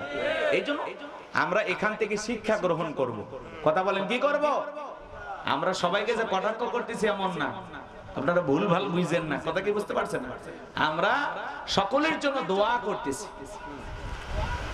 এখান থেকে অনেকের শিক্ষা গ্রহণ করতে হবে যে এরকম হবে। আবারও যদি কেউ জুলুম করতে চায় তার এখান থেকে শিক্ষা নেওয়া লাগবে যে তারা 15-16 বছর জুলুম করেছে, তোমরা যদি এরকম জুলুম করার নিয়তে আবার আসো, তোমাদের ভাগ্যেও এরকম পরিণতি আসতেই পারে, কথা বলে ঠিক কিনা? এজন্য ইতিহাস থেকে শিক্ষা গ্রহণ করতে হয়। সম্মানিত ভাইয়েরা আমার, কষ্ট মনের মধ্যে নেবেন না। যে কথা বলতে চাচ্ছিলাম গভীর মনোযোগ দিয়ে শুনবেন। নারায়ণগঞ্জের মুসলমানেরা, 2500 থানার বাবাজিরা, মন খারাপ করবেন না। হয়তোবা আপনাদের নেতার নামও বলেছি, অনেকে কষ্ট মনের মধ্যে নিতেও পারে যে হুজুর আমাদের এলাকায় এসে আমার নেতার নাম বলে গেলেন, এমনটা ভাববেন না। আসলে ওনাদেরকে খুঁজে পাওয়া যাচ্ছে না, এই নিখুঁত সংবাদ, কথা কয় না কেন? ওনারা কোথায় আছে? কয়েকদিন আগে দেখা গেল ভারতের এক মাজারে উনি ঘুরতেছে। আসলে মানে কতটুকু ছবি তো এডিটও করে লোকজন, বুঝেন না? আসলে আছে কোথায়, কোন দেশে আছে, আমরা কেউ খবর পাচ্ছি না। ওনারা বড় বড় কথা বলতেন, উনি তো সেই মানুষ, তাহাজ্জুদ পড়তেন 70 রাকাত, কথা কি বোঝেন না? তিনারা তো আল্লাহওয়ালা, সাক্ষাৎ আল্লাহওয়ালা। কিন্তু 5 তারিখে ভাগ্যে কি আছে 4 তারিখেও জানতো না, কথা কোন ঠিক কিনা? এত বড় আল্লাহওয়ালা। সম্মানিত ভাইয়েরা আমার, যে কথা আমরা বলতে চাচ্ছিলাম, এই দেশের টাকা তারা বিদেশে পাচার করেছে, দুর্নীতি করেছে, লুটপাট করেছে। এই দেশে পাহাড় পরিমাণ ঋণের বোঝা চাপায়া দিয়ে ওরা পালিয়ে গেছে, জনগণকে দুঃখের সাগরে ডুবিয়ে দিয়ে গেছে। ওই 2-3টা দিন আমাদের জানমালের কোনো নিরাপত্তা ছিল না, কথা কোন ঠিক কিনা? আমরা আতঙ্কে ছিলাম, কষ্টে ছিলাম। বিভিন্ন এলাকা হামলা হয়েছে, লুটপাট হয়েছে, অনেক মানুষ ক্ষতিগ্রস্ত হয়েছে। যদি শাসক থাকতো, জালেম শাসক যদি 60 বছরও থাকে, তারপরেও যে পরিমাণে ক্ষতি হয় না, একজন শাসকবিহীন একটা রাষ্ট্র একটা দেশ যদি এক রাত পার করে তার চাইতে বেশি ক্ষতি হয়। তো কি পরিমাণে ক্ষতি আমাদের দেশের হয়েছে আমরা এখন হারে হারে টের পাইতেছি। কথা কন নাকি আপনারা? এই জন্য যে পরিমাণে বিদেশে টাকা পাচার হয়েছে, এই টাকাগুলো যদি আমরা এর 50% আনতে পারি, ইনশাআল্লাহ আমরা আবারও ঘুরে দাঁড়াতে পারবো ইনশাআল্লাহ। একেবারে এই দেশের অর্থনীতি ধ্বংস করে দিয়ে গেছে। কথা কি বোঝেন না? এসালম গ্রুপ, বিভিন্ন গ্রুপ হাজার হাজার কোটি টাকা দুর্নীতি করেছে। দেখেন না, তারা এমনি ভ্যাজ ধরে থাকতো, মানুষকে বলতো আমরা ইসলামকে ভালোবাসি, আর এরাই শত্রুতা করে ইসলাম নামের গাছের গোড়া কাটতো। দাড়ি টুপিওয়ালা আলেমদেরকে সহ্য করতে না। কথা বলে ঠিক কিনা? এই জন্য মনে রাখবেন, যারা মুসলমানের রক্ত নিয়ে খেলা করবে, আলেমদের রক্ত নিয়ে খেলা করবে, এরা দুনিয়াতে লাঞ্ছিত হবে, অপমানিত হবে। কথা বলেন ঠিক কিনা? সম্মানিত ভাইয়েরা আমার, এই জন্য তারা আলেমদেরকে ফাঁসি দিয়েছিল, কোরআনের ময়না পাখিকে তারা বিদায় করে দিয়েছিল। 13টা বছর কোরআনের তাফসীর শুনতে দেয় না, দুনিয়ার জমিন থেকে বিদায় করে দিয়েছে। কথা বলেন ঠিক কিনা? সম্মানিত ভাইয়েরা আমার, লম্বা হবে, লম্বা করব না। আমি যে কথা বলতে চাচ্ছিলাম, হযরতে বেলাল কালেমা পড়ে মুসলমান হয়ে গেলেন। আমার নবী দেখে বলে, বেলাল এখন ইসলামের অবস্থা ভালো না, কালেমা পড়েছো আপাতত প্রকাশ করা যাবে? জোরে বলেন যাবে না? বাজান গো আমার, হযরত বেলাল ডেকে বলে, নবী গো আমার জীবনের কোনো দাম নাই, আমার বনি উমাইয়া তাকে আমি বলেছিলাম উটদম বা ছাগল পেশাব পায়খানা করে দেয়, এই ঘরে থাকতে আমার বড় কষ্ট হয়, আমার জন্য একটু আলাদা ঘরের ব্যবস্থা করে দেন। উমাইয়া ডেকে বলে, বেলাল রে উটদম বা ছাগলের দাম আমার কাছে আছে, কিন্তু তোর মতো কালো হাফসি বেলালের দাম আমার কাছে নাই। জোরে কন নাউজুবিল্লাহ। নবী গো আমার জীবনের কোনো দাম নাই, আপনি শুধু আমাকে দোয়া করে দেন, আমি যেন মৃত্যু পর্যন্ত কালেমার পথে টিকে থাকতে পারি। বলেন আল্লাহু আকবার। হযরতে বেলাল চলে গেলেন। সকাল বেলা হয়ে গেছে, সূর্য উদয় হয়েছে, অনেকটা বেলা হয়ে গেছে। হযরতে বেলাল দরজা খোলে না। অন্যান্য চাকর বাকর যারা আছে এরা নালিশ নিয়ে চলে গেছে উমাইয়ার কাছে, যায় বলে এখন পর্যন্ত বেলাল দরজা খোলে নাই, উটদম বা ছাগলের পেশাব পায়খানা পরিষ্কার করে নাই, তাই নাকি? বলে হ্যাঁ। এইবার দরজায় ডাক দেয়, বেলাল দরজা খোলো। হযরত বেলাল দরজা খোলে না, জোরে করে ধাক্কা মারছে, দরজা খুইলা গেছে। এইবার তাকায় দেখে যেই রাত্রিতে হযরত বেলাল কালেমা পড়ে মুসলমান হয়েছে, ওই রাত্রিতে একটা উটদম বা ছাগলের কাছে কোনো পেশাব পায়খানা দেখা যায় না। এইবার উমাইয়া ডেকে বলে, চাকরের দল বেলালের বিরুদ্ধে মিথ্যা অভিযোগ দাও, তোমরা যখন ঘুমাচ্ছিলে বেলাল তখন ময়লা আবর্জনা পরিষ্কার করেছে, তাকায় দেখো না একটা উটদম বা ছাগলের কাছে কোনো পেশাব পায়খানা নাই, যাও নিজেদের কাজ করো। এই কথা বলে ওদেরকে তাড়িয়ে দিলেন। এক পা দুপা করে হযরতে বেলালের কাছে চলে গেলেন। হযরতে বেলাল মাথা নত কইরা দেয়ালের সাথে পিঠটা লাগায়া জিহ্বা নাড়ায়া জিকির করেন কার?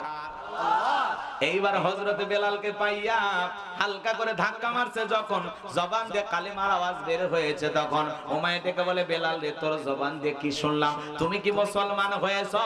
হযরতে বেলাল ডেকে বলে, মুসলমান হয় যারা মিথ্যা কথা বলতে পারে না তারা, ওয়াকুলু কাউলান সাদীদা। মুসলমানেরা হবে সত্যবাদী, মুসলমানেরা কখনো মিথ্যাবাদী হতে পারে।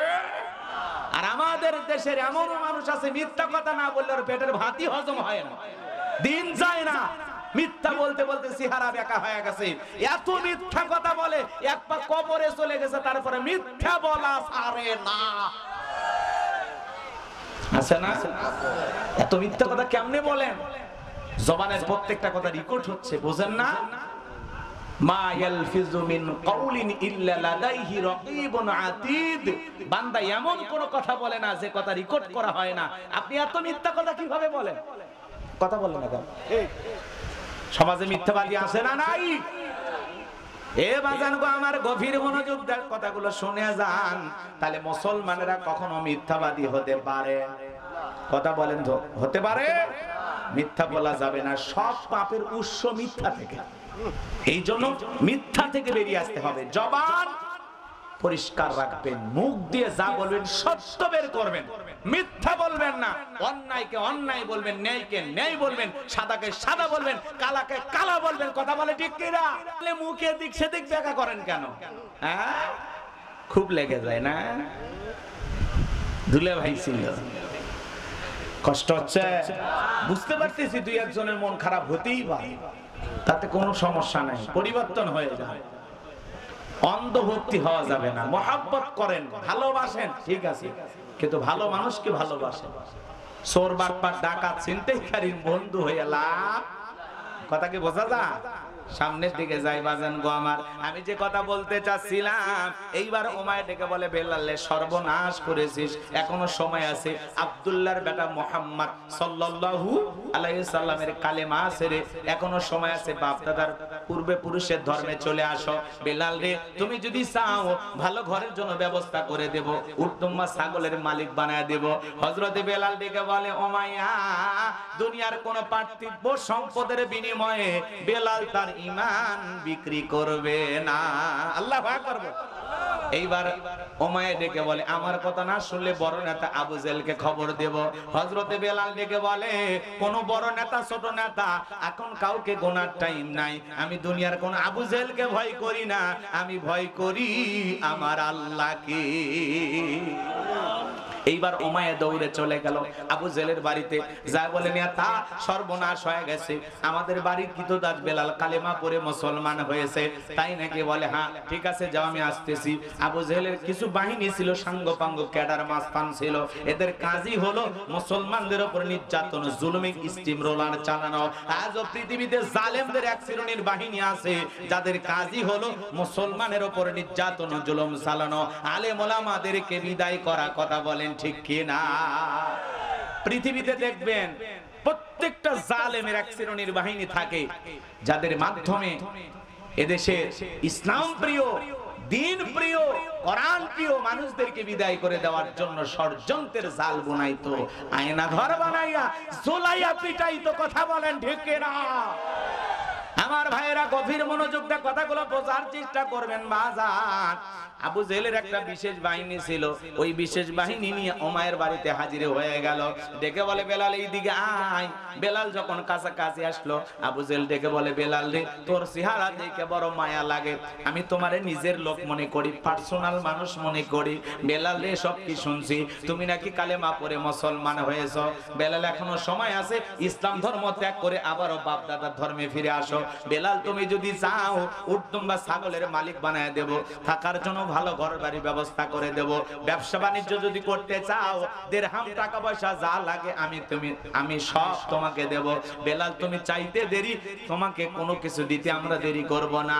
হযরতে বেলাল ডেকে বলে আবু জেহেল রে, দুনিয়ার সব সম্পদ যদি বেলালকে দিতে চাও, দুনিয়ার সব সম্পদ ছাড়তে রাজি, কিন্তু বিশ্ব নবীর কালেমা ছাড়তে রাজি নাই। বলেন আল্লাহু আকবার। বেলালের মতো যারা খাঁটি ঈমানদার, এরা টাকার কাছে বিক্রি হয় না, কিন্তু মুনাফিক মার্কা মুসলমানেরা টাকার কাছে বিক্রি হয়। টাকা যেই দিকে ওদের ফতুয়া সেই দিকে। বলে খালা আম্মা আপনি জান্নাতি, এ কথা কয় না, আছে না? না, এক প্যাকেট বিরিয়ানি আর একটা ডিম পায় কয় আপনি জান্নাতি মানুষ। কই গেল সেই জান্নাতের টিকিট দেওয়া আল্লাহর ওলিরা? এখন তো আর খুঁজে পাওয়া যায় না, আছে না? নাই। তেল দেওয়া ভালো, এত তেল দিন না যে তেলে ভেসে যায়। কথা কি বলছেন না? মাঝে মাঝে এক কল রেকর্ড ফাঁস হইলে কয়েকদিন আগে, আপা আপা কইতে কইতে মুখের ফেনা তুলে ভালাইছে, এতবার আপা ডাকছে, এতবার জবানে যদি আল্লাহর নামের জিকির করতো, ও আল্লাহর ওলি হয়া মারা যেত। এই রে তেলবাস ছিল এই দেশে, কথা কয় না কেন? এ বাজান গো, আমার মন খারাপ করবেন না, আমি যে কথা বলতে চাচ্ছিলাম কষ্ট মনে নেবেন না, গভীর মনোযোগ দিয়ে কথাগুলো শুনবেন। বেলালের মতো খাঁটি ঈমানদার হওয়া লাগবে। টাকার কাছে ঈমান আমল বিক্রি করা যাবে না। জোরে বলেন। টাকা যেই দিকে ফতুয়া সেই দিকে। হালালকে হালাল বলে না, হারাম বলে, আবার হারামকে হালাল বলে চালিয়ে যায়। এরকম আছে না? নাই। অনেকে বউ তালাক দেয়, কথা কয় না কেন?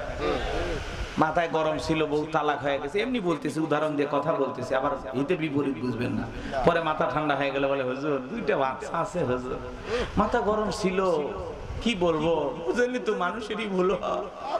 হুজুর দেখেন কোন লাইন ঘাট আছে কি না। এই বেটা, তোর মাথা গরম হয়েছে, 7 দিন জঙ্গলে যায় থাক, 7 দিন পানির নিচে ডুব দিয়া দিয়ে থাক, বেটা মাথা গরম হইছে ভিসা লাগায় অন্য দেশে চলে যা। কথা কয় মাথা গরম হয় বউ তালাক দিতে হবে, এটা কেন? কথা কয় না কেন? তোর মাথা এত গরম হয়, ফ্রিজ থেকে ঠান্ডা বরফ মাথায় কেন ঢালি না? বেটা তোর মাথা গরম হয় বউরে তালাক দিতে মনে চায়, আর কোনো কথা নাই। কথা কয় না? মাথা গরম হয়ে বউয়ের সব তিরিশ বাজারে বিক্রি কর, তাও বউ তালাক দিস না। কথা কয় না? তালাক দেওয়ার পরে মুফতি সাহেব খোঁজে, হুজুর দেখেন হুজুর কোন লাইন ঘাট আছে কিনা। হুজুর তো ডাইরেক্ট না করে দিছে। এরপরে হুজুরের হাতে যখন 5,000 10,000 টাকা ধরে, হুজুর যখন নোট খাইছে তখন বলে আসলে তো এটা তো হয়ই না, তবে কোন একটা ব্যবস্থা। কথা কয় না কেন? এই বললে এখন টাকা যেই দিকে ফতুয়া, কথা কন, টাকা যেই দিকে ফতুয়া আছে না নাই? এজন্য বাজান হিসাব দেয়া লাগে আল্লাহর কাছে। মাথা গরম কইরা বউরে তালাক দিন না। আর যদি তালাক দেন এটা ফেরত পাওয়ার উপায় আছে? উপায় আছে তো।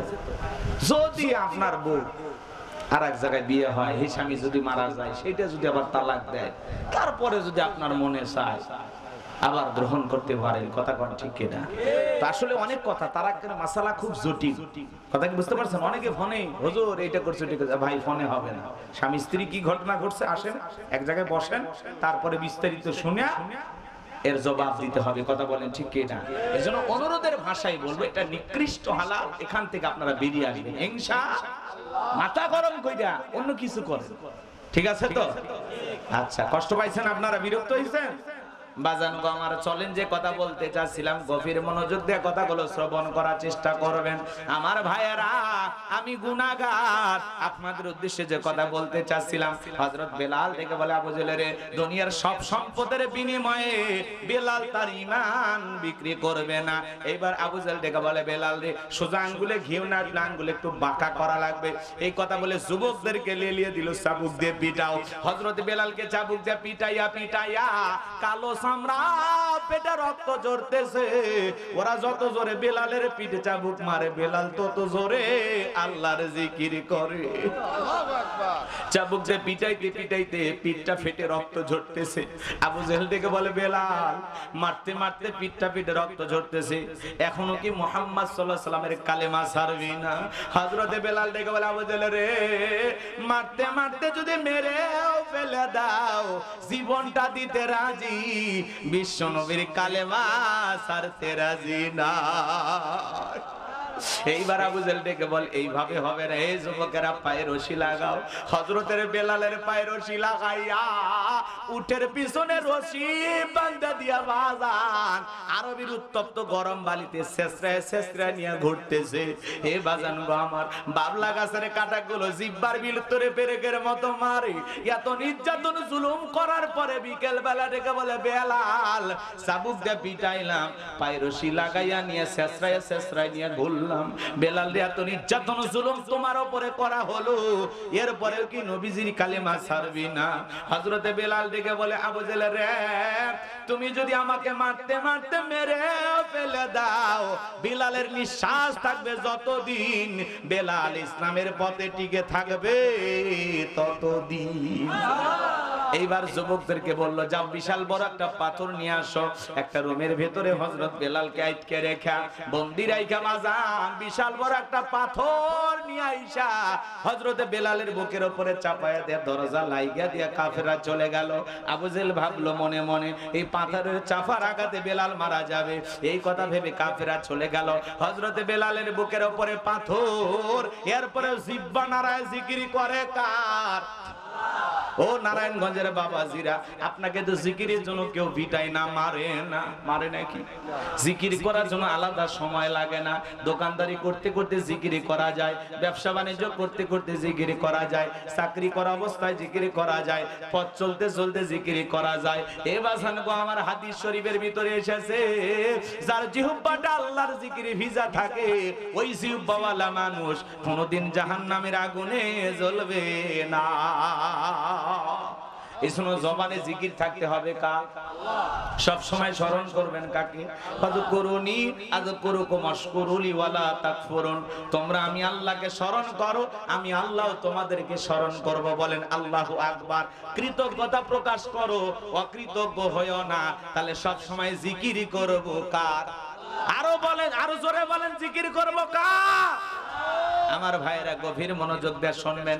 হযরতে বেলাল বুকের উপরে বিশাল বড় পাথর, এরপরে জিহ্বা নাড়া আল্লাহর জিকির করে, চোখ দিয়ে পানি ঝরে পড়তেছে আর আল্লাহকে ডেকে বলে, আল্লাহ তুমি তো সেই আল্লাহ ইব্রাহিমের জন্য যদি নমরুদের আগুনকে ফুলের বাগান বানায় দিতে পারো, ও আল্লাহ তুমি কি পারো না আমি বেলালের বুকের পাথরটাকে তুলার মতো নরম বানায় দিতে?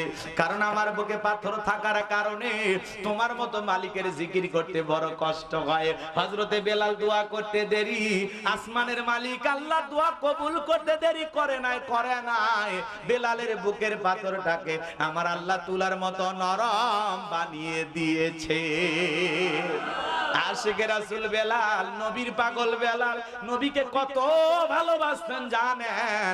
বিশ্ব নবী যখন মক্কা নগরীতে পথ চলতো, হযরত বেলাল একবার ডানে যায় আর একবার বামে যায়। আমার নবী ডেকে বলে, বেলাল একবার ডানে যাও একবার বামে যাও, ব্যাপারটা আমি বুঝি না। হযরতে বেলাল ডেকে বলে, নবী গো আপনি কালেমার দাওয়াত দেন, ইসলামের প্রচার প্রসার করেন, ওই কাফের বেঈমানরা হলো আপনার শত্রু, আপনাকে টার্গেট করে ওরা যদি ডান থেকে তীর নিক্ষেপ করে, ওই তীরটা যেন সর্বপ্রথম আমি বেলালের বুকের ভিতরে ঢোকে।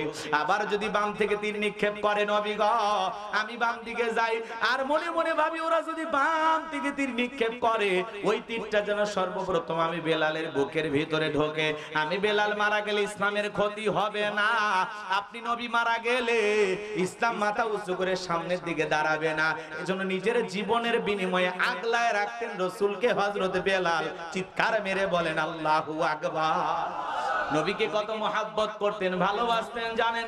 যেদিন বিশ্ব নবী ইন্তিকাল করেছিলেন, নবীজি যেদিন দুনিয়ার থেকে বিদায় নিয়েছিলেন, ছোট্ট বাচ্চার মতো বেলাল ফুপিয়ে ফুপিয়ে কান্না করে। হযরতে বেলালের কান্না দেখে সাহাবায়ে কেরাম ডেকে বলে, বেলাল এইভাবে কান্না করো না, এইভাবে ভেঙে পড়ো না, বেলাল তুমি একটু শান্ত হও, ধৈর্য ধারণ করো। হযরতে বেলাল ডেকে বলে, না না আমার নবীজি বিদায় নিয়েছে, আমি নিজেকে ধরে রাখতে পারতেছি না, আমি বেলাল আর জীবনে কোনদিন আজান দেব না। আমি আজান দেওয়ার পরে বিশ্বনবী ইমামতির মুসল্লায় দাঁড়ায়া ইমামতি করবে না, আমি বেলাল আর কোনদিন আজান দেব না। এই কথা বলে আর ছোট্ট বাচ্চার মতো ফুপিয়ে ফুপিয়ে হযরত বেলাল কান্না করে। বিশ্বনবী রবিউল আউয়াল মাসে সোমবারের দিন ইন্তিকাল করেছিলেন। ও নবীর আশিকেরা, ও নবীর উম্মতেরা, নারায়ণগঞ্জের বাবাজিরা দিলটা নরম করে কথাগুলো একটু শুনে যায়। নবীজি সোমবারের দিন ইন্তিকাল করেছিলেন, বুধবারের দিনে বিশ্বনবীর দাফন সম্পন্ন হয়েছিল। তামাম পৃথিবীর উম্মতকে কাঁদিয়ে মদিনার জমিনে বিশ্বনবী আজও সবুজ গম্বুজের নিচে শায়িত। আমার ভাইয়েরা, যারা ওই জায়গায় সালাম দিয়েছে তারা বড় ভাগ্যবান। এ ভাইয়েরা আমার, লম্বা হবে এদিক সেদিক করার কোনো সুযোগ নাই। বিশ্ব নবীর ইন্তেকালের 6 মাস পরে নবীজি ঘুমের ঘরে বেলালকে স্বপ্নে ডাইকা বলে, বেলাল কত মানুষ দূর দূরান্ত থেকে আইসা আমি নবীর কবরের পাশে দাঁড়ায় সালাম দেয়, এ বেলাল আয় একটাবার মদিনায় আইসা নবী আমি নবীকে সালাম দিয়ে যা। হযরতে বেলাল নবীজিকে স্বপ্নে দেখার পরে ঘুম থেকে জাগ্রত হইয়া পাগল পারা হইয়া মদিনাতে চলে আসলেন। মদিনায় আসার পরে সাহাবায়ে কেরাম দেখে ডেকে বলে, বেলাল দাও না একবার আজান দাও, তোমার কণ্ঠে কতদিন ধরে আজান আমরা শুনতে পাই নাই। ছোট ছোট বাচ্চারা পর্যন্ত এসে বলে, মা আমরা যাই একটু বেলালকে দেখে আসি মা। চতুর্দিক দিয়ে হাজার হাজার লোকজন আসা শুরু হয়ে গেল। নবীর নাতি হাসান আর হোসাইন দুইটা ভাই বেলালের কাছে আইসা হযরতে হোসাইন বেলালের হাতটা ধরে ডেকে বলে, নানু ভাই, নানাও চলে গেছে, তুমি আমাদেরকে ছেড়ে চলে গেছো নানু ভাই কতদিন হয়ে গেল তোমার কণ্ঠে আমরা আজান শুনতে পাই নাই। ও নানু ভাই দাও না একবার আজান দাও। হযরত বেলাল সবাইকে ফিরাইতে পারলেন। হোসাইন যখন হাতটা ধরে বলে নানু ভাই, ও নানু ভাই দাও না একবার আজান দাও। হযরতে বেলাল হোসাইনের চেহারার দিকে তাকায়া দেখে, মনে হয় হযরতে হোসাইনের চেহারার উপরে বিশ্বনবীর চেহারা মোবারক ভেসে উঠেছে। মনে হয় মদিনার নবী ডাইকা বলে বেলাল দেন একবার আজান দে, আমি নবীও কতদিন তোর কণ্ঠে আজান শুনি না। হযরতে হোসাইন যখন হাতটা ধরে নানু ভাই বলে ডাকে দেয়, আর বলে নানু ভাই দাও না একটা বার আজান দাও। হোসাইন যখন নানু ভাই বলে ডাক দেয়, বেলাল আর দেরি করলেন না, 6 মাস পরে আইসা আবার মদিনায় আজান দিলেন। বলেন আল্লাহু আকবার। অনেক লম্বা ঘটনা আছে, সামনের দিকে আমি আর যাব না। বেলালের উপর নির্যাতন জুলুমের কথা বিশ্বনবীর কান মোবারক পর্যন্ত যখন পৌঁছে গেল, আমার নবী আবু বকরকে ডেকে বলে, আবু বকর যাও আমার বেলালের জন্য তুমি একটা কিছু করো। হযরতে আবু বকর সিদ্দিক রাদিয়াল্লাহু তাআলা আনহু কয়েক গুণ দাম বেশি দিয়া গোলামীর জীবন থেকে হযরতে বেলালকে আজাদ করলেন। বলুন আল্লাহু আকবার। 13টা দোকান ছিল হযরতে বেলাল হযরতে আবু বকরের ইসলামের জন্য সবগুলো বিক্রি করে দিয়েছিলেন। বলেন আল্লাহু আকবার। কয়টা দোকান? আর আমরা এখন 13টা 26টা বানাবো, কিন্তু ইসলামের জন্য বিক্রি করব না। কথা বল নাকি আপনারা? ইসলামের জন্য বিলাইতে মন চান, মসজিদ মাদ্রাসা কবরস্থানের জন্য টাকা চাইলে টাকা পকেট থেকে বের হতে চায় না, এমন মুসলমান আছে না? না এ বাজানগো, আমার দিলটা নরম করে গুনাহগারের কথাগুলো শুনে যান। আমি যে কথা বলতে চাচ্ছিলাম, হযরতে বেলাল তাকে আজাদ করা হলো, মুক্ত করা হলো। তাহলে নবীজির মনটা কেন খারাপ? একদিকে সন্তান হারানোর ব্যথা, অন্যদিকে সাহাবায়ে কিরামদের উপর নির্যাতন জুলুম। আর নবীজি কেন মুস্কি হাসি দেন? এর কারণ আছে না নাই? লম্বা করব না বাজান, সংক্ষিপ্ত কথা বলে দিয়ে যায়। বিশ্বনবীর যখন মন খারাপ, নবীকে সান্ত্বনা দেওয়ার দায়িত্ব কার? আরেকটু জোরে বলেন কার? আমার নবী ডেকে বলে, জিবরাইল আমার বন্ধুর মা নাই, বাবা নাই, আমি ছাড়া আমার বন্ধুর কেউ নাই। এ জিবরাইল আর করিস না দেরি, যা লাহু মাহফুজ থেকে সূরা কাউসার নিয়ে যায় আমার বন্ধুর উপরে নাজিল কর তাড়াতাড়ি। আল্লাহু আকবার বলেন।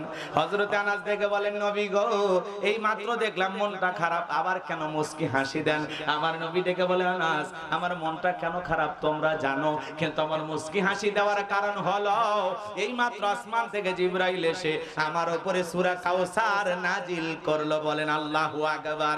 বিশ্বনবী তখন সাহাবায়ে কিরামদের সামনে তেলাওয়াত করে শোনায়া দিলেন। জবান ছেড়ে সবাই পড়ুন, ইন্না আ'তাইনাকাল কাউসার ফাসাল্লি লিরাব্বিকা ওয়ানহার ইন্না শানিয়াকা হুয়াল আবতার। আল্লাহু আকবার। কোরআন তেলাওয়াত করলে খারাপ লাগে?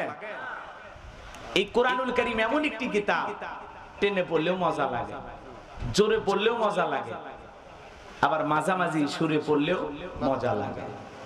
কোরআনের আকর্ষণ আছে। অন্য নবী রাসূল বিদায় নিয়েছেন, তাদের মুজিজাও বিদায় নিয়েছে, কিন্তু বিশ্বনবীকে আল্লাহ পাক সবচেয়ে দামি একটি মুজিজা দিয়েছেন, তার নাম কি?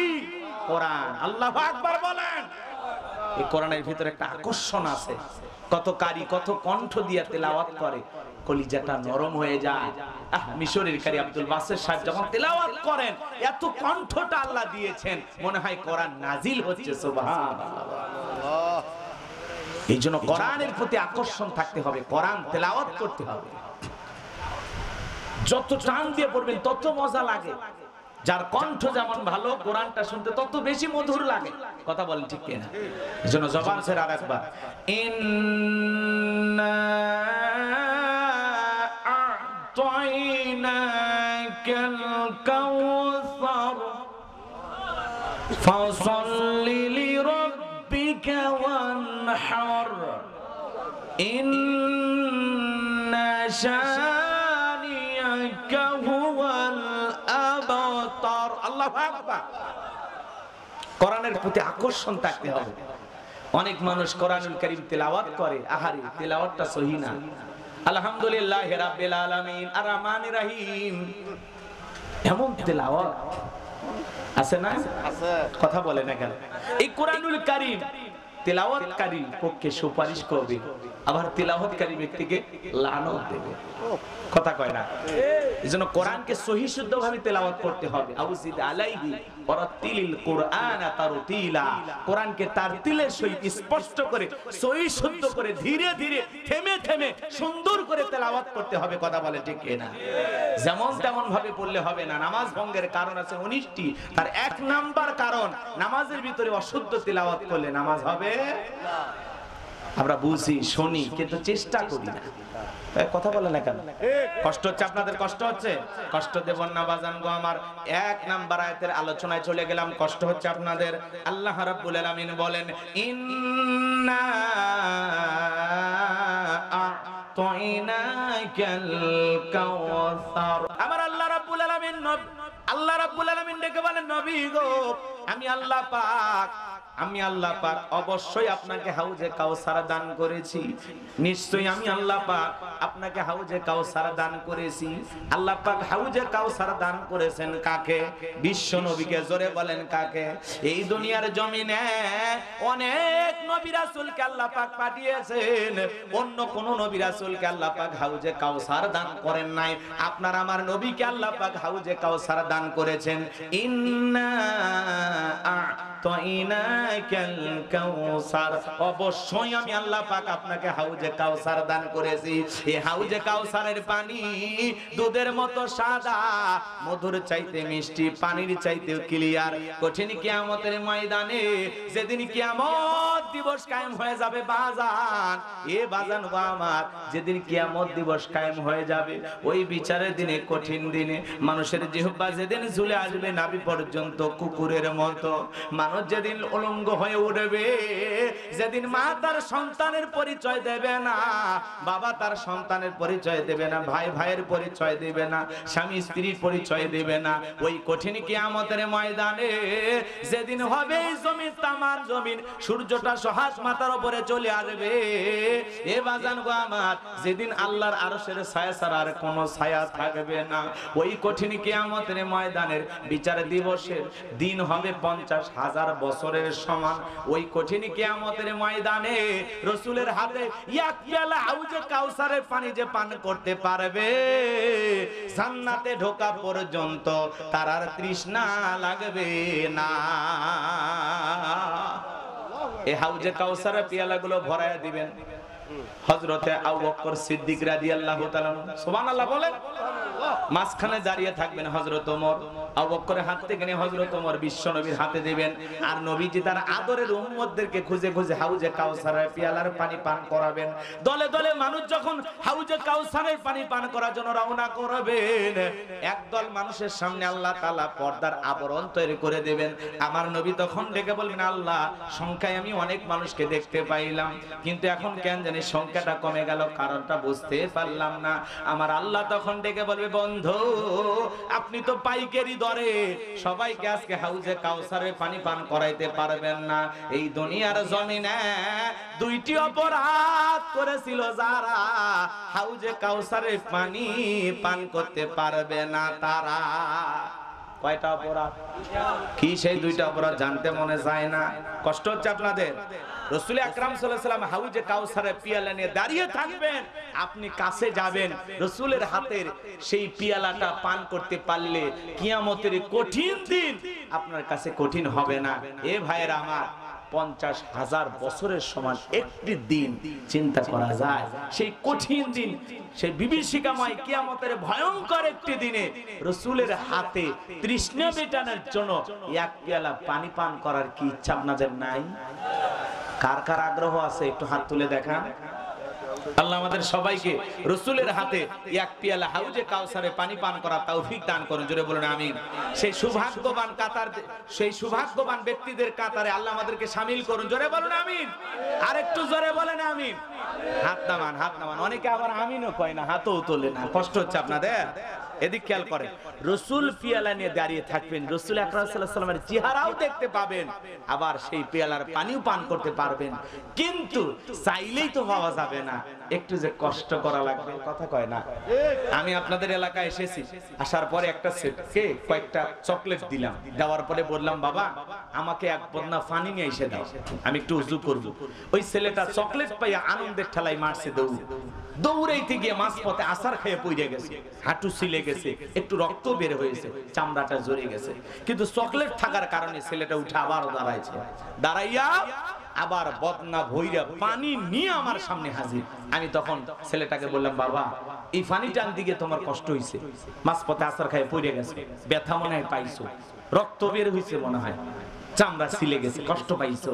ওই চকলেট থাকার কারণে খুশি আর আনন্দে ওই ছেলেটা বলতেছে আমি এরকম কত পড়ে যাই আমার কিছুই হয় না, কথা কয় না, কারণ ওর হাতে চকলেট, কথা বলেন ঠিক কিনা আমার ভাইয়েরা। কঠিন কিয়ামতের কঠিন দিন, মা সন্তানকে চিনবে না, সূর্য সোহাগ মাথার উপরে চলে আসবে, মানুষের মাথার মগজ টকবক করে গলবে, জমিন হবে তামার জমিন।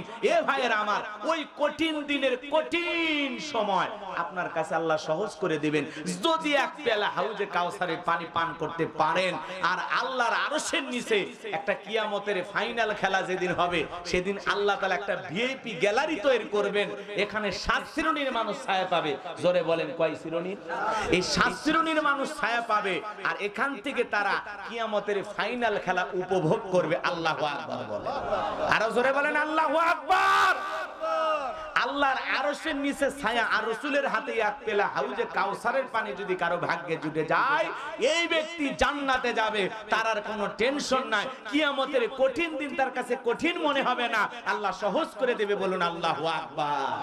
এখন এই হাউজে কাউসারের পেয়ালা পর্যন্ত পৌঁছাইতে গেলে আপনাকে যে একটু কষ্ট করা লাগবে, কথা কয় না, একটু ঠান্ডা পানি দিয়ে ওযু বানায়া মালিককে সিজদা দিতে হবে, কথা বলেন ঠিক কি না? দুইটি কাজ করতে হবে, জোরে বলেন কাজ করতে হবে কয়টি? আল্লাহ তাআলা সেটা 2 নাম্বার আয়াতে জানায়া দিলেন, ফাসাল্লি রাব্বিকা ওয়ানহার, ফাসাল্লি রাব্বিকা ওয়ানহার। 1 নাম্বার হলো ফাসাল্লি রাব্বিকা, রবের উদ্দেশ্যে সালাত আদায় করা লাগবে। নামাজ হবে একমাত্র কার জন্য? আল্লাহর জন্য। ফাসাল্লি রাব্বিকা, রবের উদ্দেশ্যে সালাত, নামাজ হওয়া লাগবে একমাত্র কার জন্য? قل إن صلاتي ونسكي ومحياي ومماتي لله رب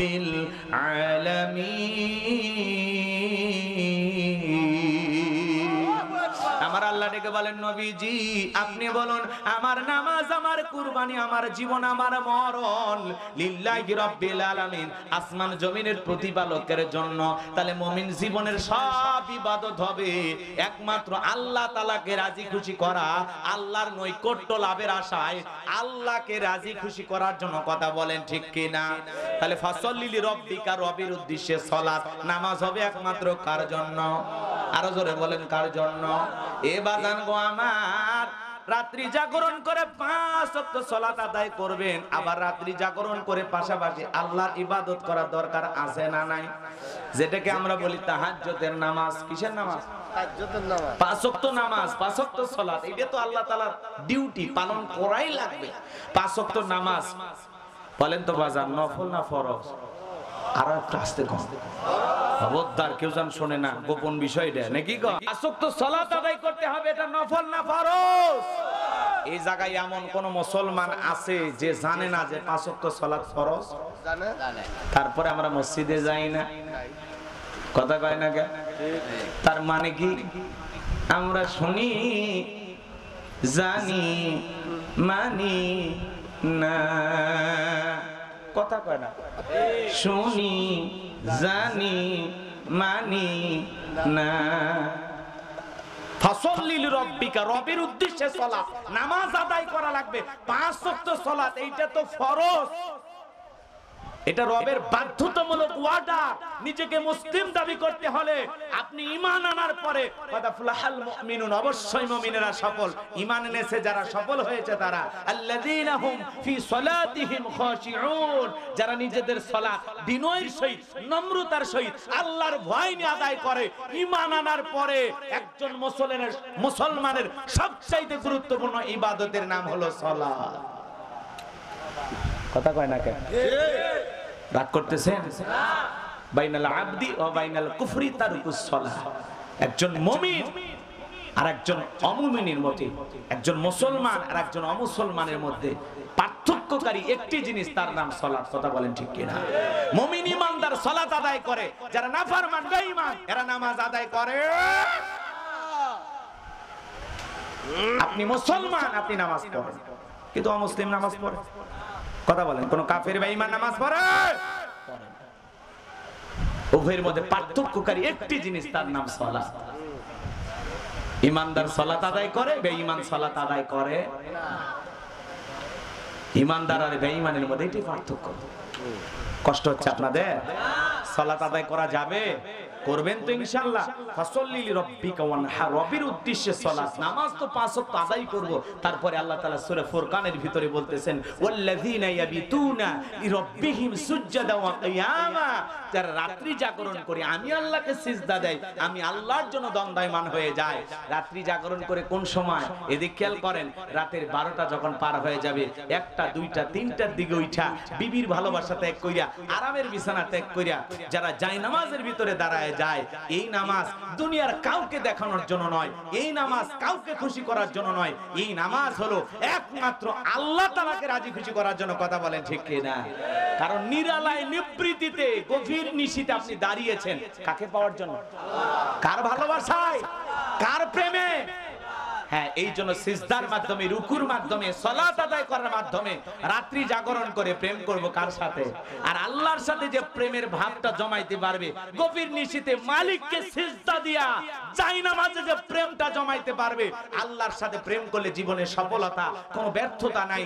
যে ব্যক্তি তাহাজ্জুদের সালাত আদায় করে, গভীর নিশীথে আল্লাহকে ডাক দিতে পারে, মালিকের সাথে প্রেম করতে পারে, এদের জীবনে কোনোদিন পেরেশানি নাই, হতাশা নাই, সব হতাশা আল্লাহ দূর করে দেবে। এবং যে ব্যক্তি 5 ওয়াক্ত সালাত পাশাপাশি তাহাজ্জুদের নামাজ আদায় করবে, এই মানুষগুলোর জীবনে কোনোদিন অপূর্ণতা থাকে না। আল্লাহর কাছে চাইতে দেরি, আল্লাহ তার এই গোলামকে দিতে দেরি করে না। আল্লাহু আকবার বলেন। এই জন্য গভীর নিশীথে যারা সালাত আদায় করে, ওই গভীর নিশীথে আল্লাহ তাআলা প্রথম আসমানে এসে ডেকে বলে, কে আসো গুনাহগার, আমি আল্লাহর কাছে মাফ চাও। এ গোলাম, কে আসো, গুনাহ করেছো, অনেক গুনাহ করেছো, আমি আল্লাহর কাছে আসো, আমি আল্লাহর কাছে ক্ষমা চাও, আমি আল্লাহ তোকে মাফ করে দেব, তোর জিন্দেগীর সমস্ত গুনাহগুলো মাফ করে দেব। দুনিয়াতে অপরাধী খোঁজে জেলখানায় দেওয়ার জন্য, সাজা দেওয়ার জন্য, ফাঁসি দেওয়ার জন্য, আর আমার আল্লাহ তার গুনাহগার, অপরাধী, নাফরমান বান্দা খোঁজে তাকে মাফ করে দেওয়ার জন্য। আমার আল্লাহর কত দয়া, কত দয়া! তিনি রহমান, তিনি রহিম। আল্লাহু আকবার বলেন। কষ্ট হচ্ছে আপনাদের? এই জন্য গভীর নিশীথে সিজদা দেব কাকে? রুকু করব কার জন্য? এই জন্য আল্লাহ বলেন ওয়াল্লাযীনা ইয়াবিতুনা লিরাব্বিহিম সুজদান ওয়া কিয়ামা, যারা রাত্রি জাগরণ করে আমি আল্লাহকে সিজদা দেয়, আমি আল্লাহর জন্য দণ্ডায়মান থাকে। এই জন্য গভীর নিশীথে এ বাজান গো আমার তাহাজ্জুদের সালাত আদায় করব। এই জন্য আল্লাহ তাআলাকে রাজি খুশি করার জন্য রাত্রি জাগরণ করে ইবাদত করব কার? আরো জোরে বলেন কার? তাহলে কিছু মানুষ এইভাবে ইবাদত করে আল্লাহ তাআলার প্রিয় হয়ে যায়, আর অনেক যুবক আছে এরাও রাত্রি জাগরণ করে, তবে নামাজ পড়া নয়, রুকু করে নয়, সিজদা দিয়া নয়। যুবকেরা রাত্রি জাগরণ করে, ইমু মেসেঞ্জারে কথা বলে, বান্ধবীর সাথে সেটিং কইরা সারা রাত ইমু মেসেঞ্জারে কথা বলে। ফজরের আজান হয় যখন, ওই হাইব্রিড যুবক ঘুমাইতে যায় তখন নামাজও পড়ে না। এরকম দুষ্ট পোলাপান আছে না নাই? আপনাদের এলাকায় নাই? যুবক রে, এই ঘুম ভাঙলে সকাল, না ভাঙলে পরকাল। কথা বলেন ঠিক কিনা? কেমন করে ঘুমাও তুমি, কেমন করে ঘুমাও তুমি, ফজর করে কাজা, এমনও তো হতে পারে ও তোমার জোহরে জানাজা। এমনও তো হতে পারে ও তোমার জহরে জানাজা। কথা বলেন ঠিক কিনা? এজন্য যুবক রে, ইমো মেসেঞ্জারে বান্ধবীর সাথে কথা বলে লাভ নাই। সারা রাত খালি সেটিং করে, কি খাইছো, কি করতেছো, কথা কয় না কা? বান্ধবী না খাইলে মনটা বড় খারাপ, কই তুমি না খাইলে আমিও খাবো না।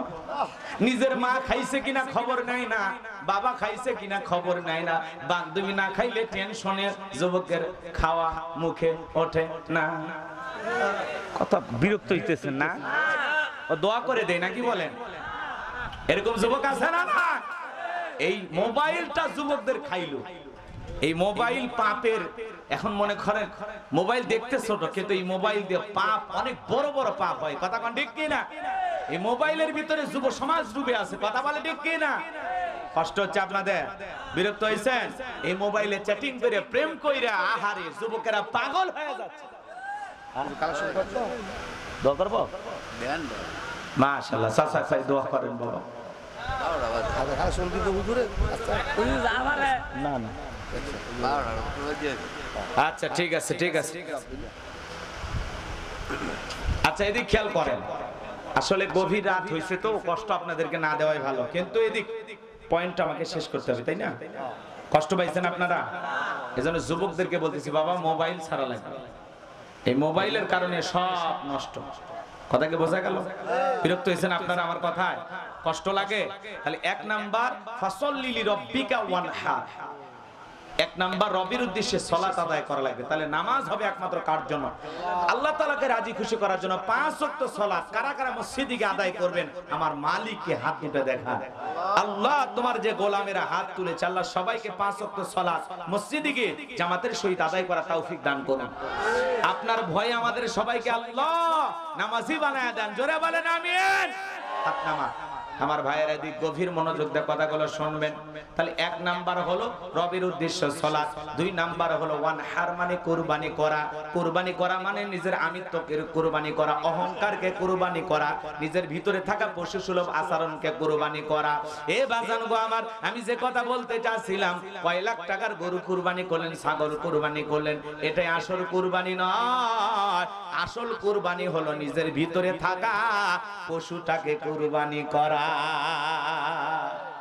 নিজের স্বভাবকে কুরবানি করা, নিজের অহংকারকে কুরবানি করা, আমিত্বকে কুরবানি করা। অনেকে 2-4 লাখ টাকার গরু নিয়ে এসে রাস্তার মধ্যে বাঁধে রাখে আর বলে দিছি একটা কুরবানি এলাকার সেরা। কয় কার কুরবানি? কয় তালুকদারের। কত দিয়ে কিনছে? কয় 5 লাখ। কয় ঠকেন নাই, তালুকদার সাহেব জিতছেন, তালুকদারকে আমি ঠকার মানুষ। পেছনে যে রান দেখা যায়, 1 রানই তো 4 মণ গোস্ত হবে। যে এরকম কুরবানির পশু নিয়ে এসে হিসাব নিকাশ করে কোথায় কি পরিমাণে গোস্ত হবে, এদের কুরবানি হবে? এই জন্য কুরবানি দিতে গেলে 3টা জিনিস খেয়াল রাখা লাগবে। 1 নাম্বার, নিয়ত সহি হওয়া লাগবে যে আমি কুরবানি দিতেছি জামাই বাড়িতে গোস্ত পাঠানোর জন্য না, গ্রামের লোককে খুশি করার জন্য না, ছেলে মেয়ের জন্য না। অনেকে মনে করে যে ছেলে মেয়ে কুরবানি না দিলে মানুষের দিকে তাকায় থাকবে, অতএব কিস্তি তুলে হলেও, সুদের টাকা নিয়ে হলেও কুরবানি দেব। এই কথা কয় না কেন? এরকম আছে না? আছে।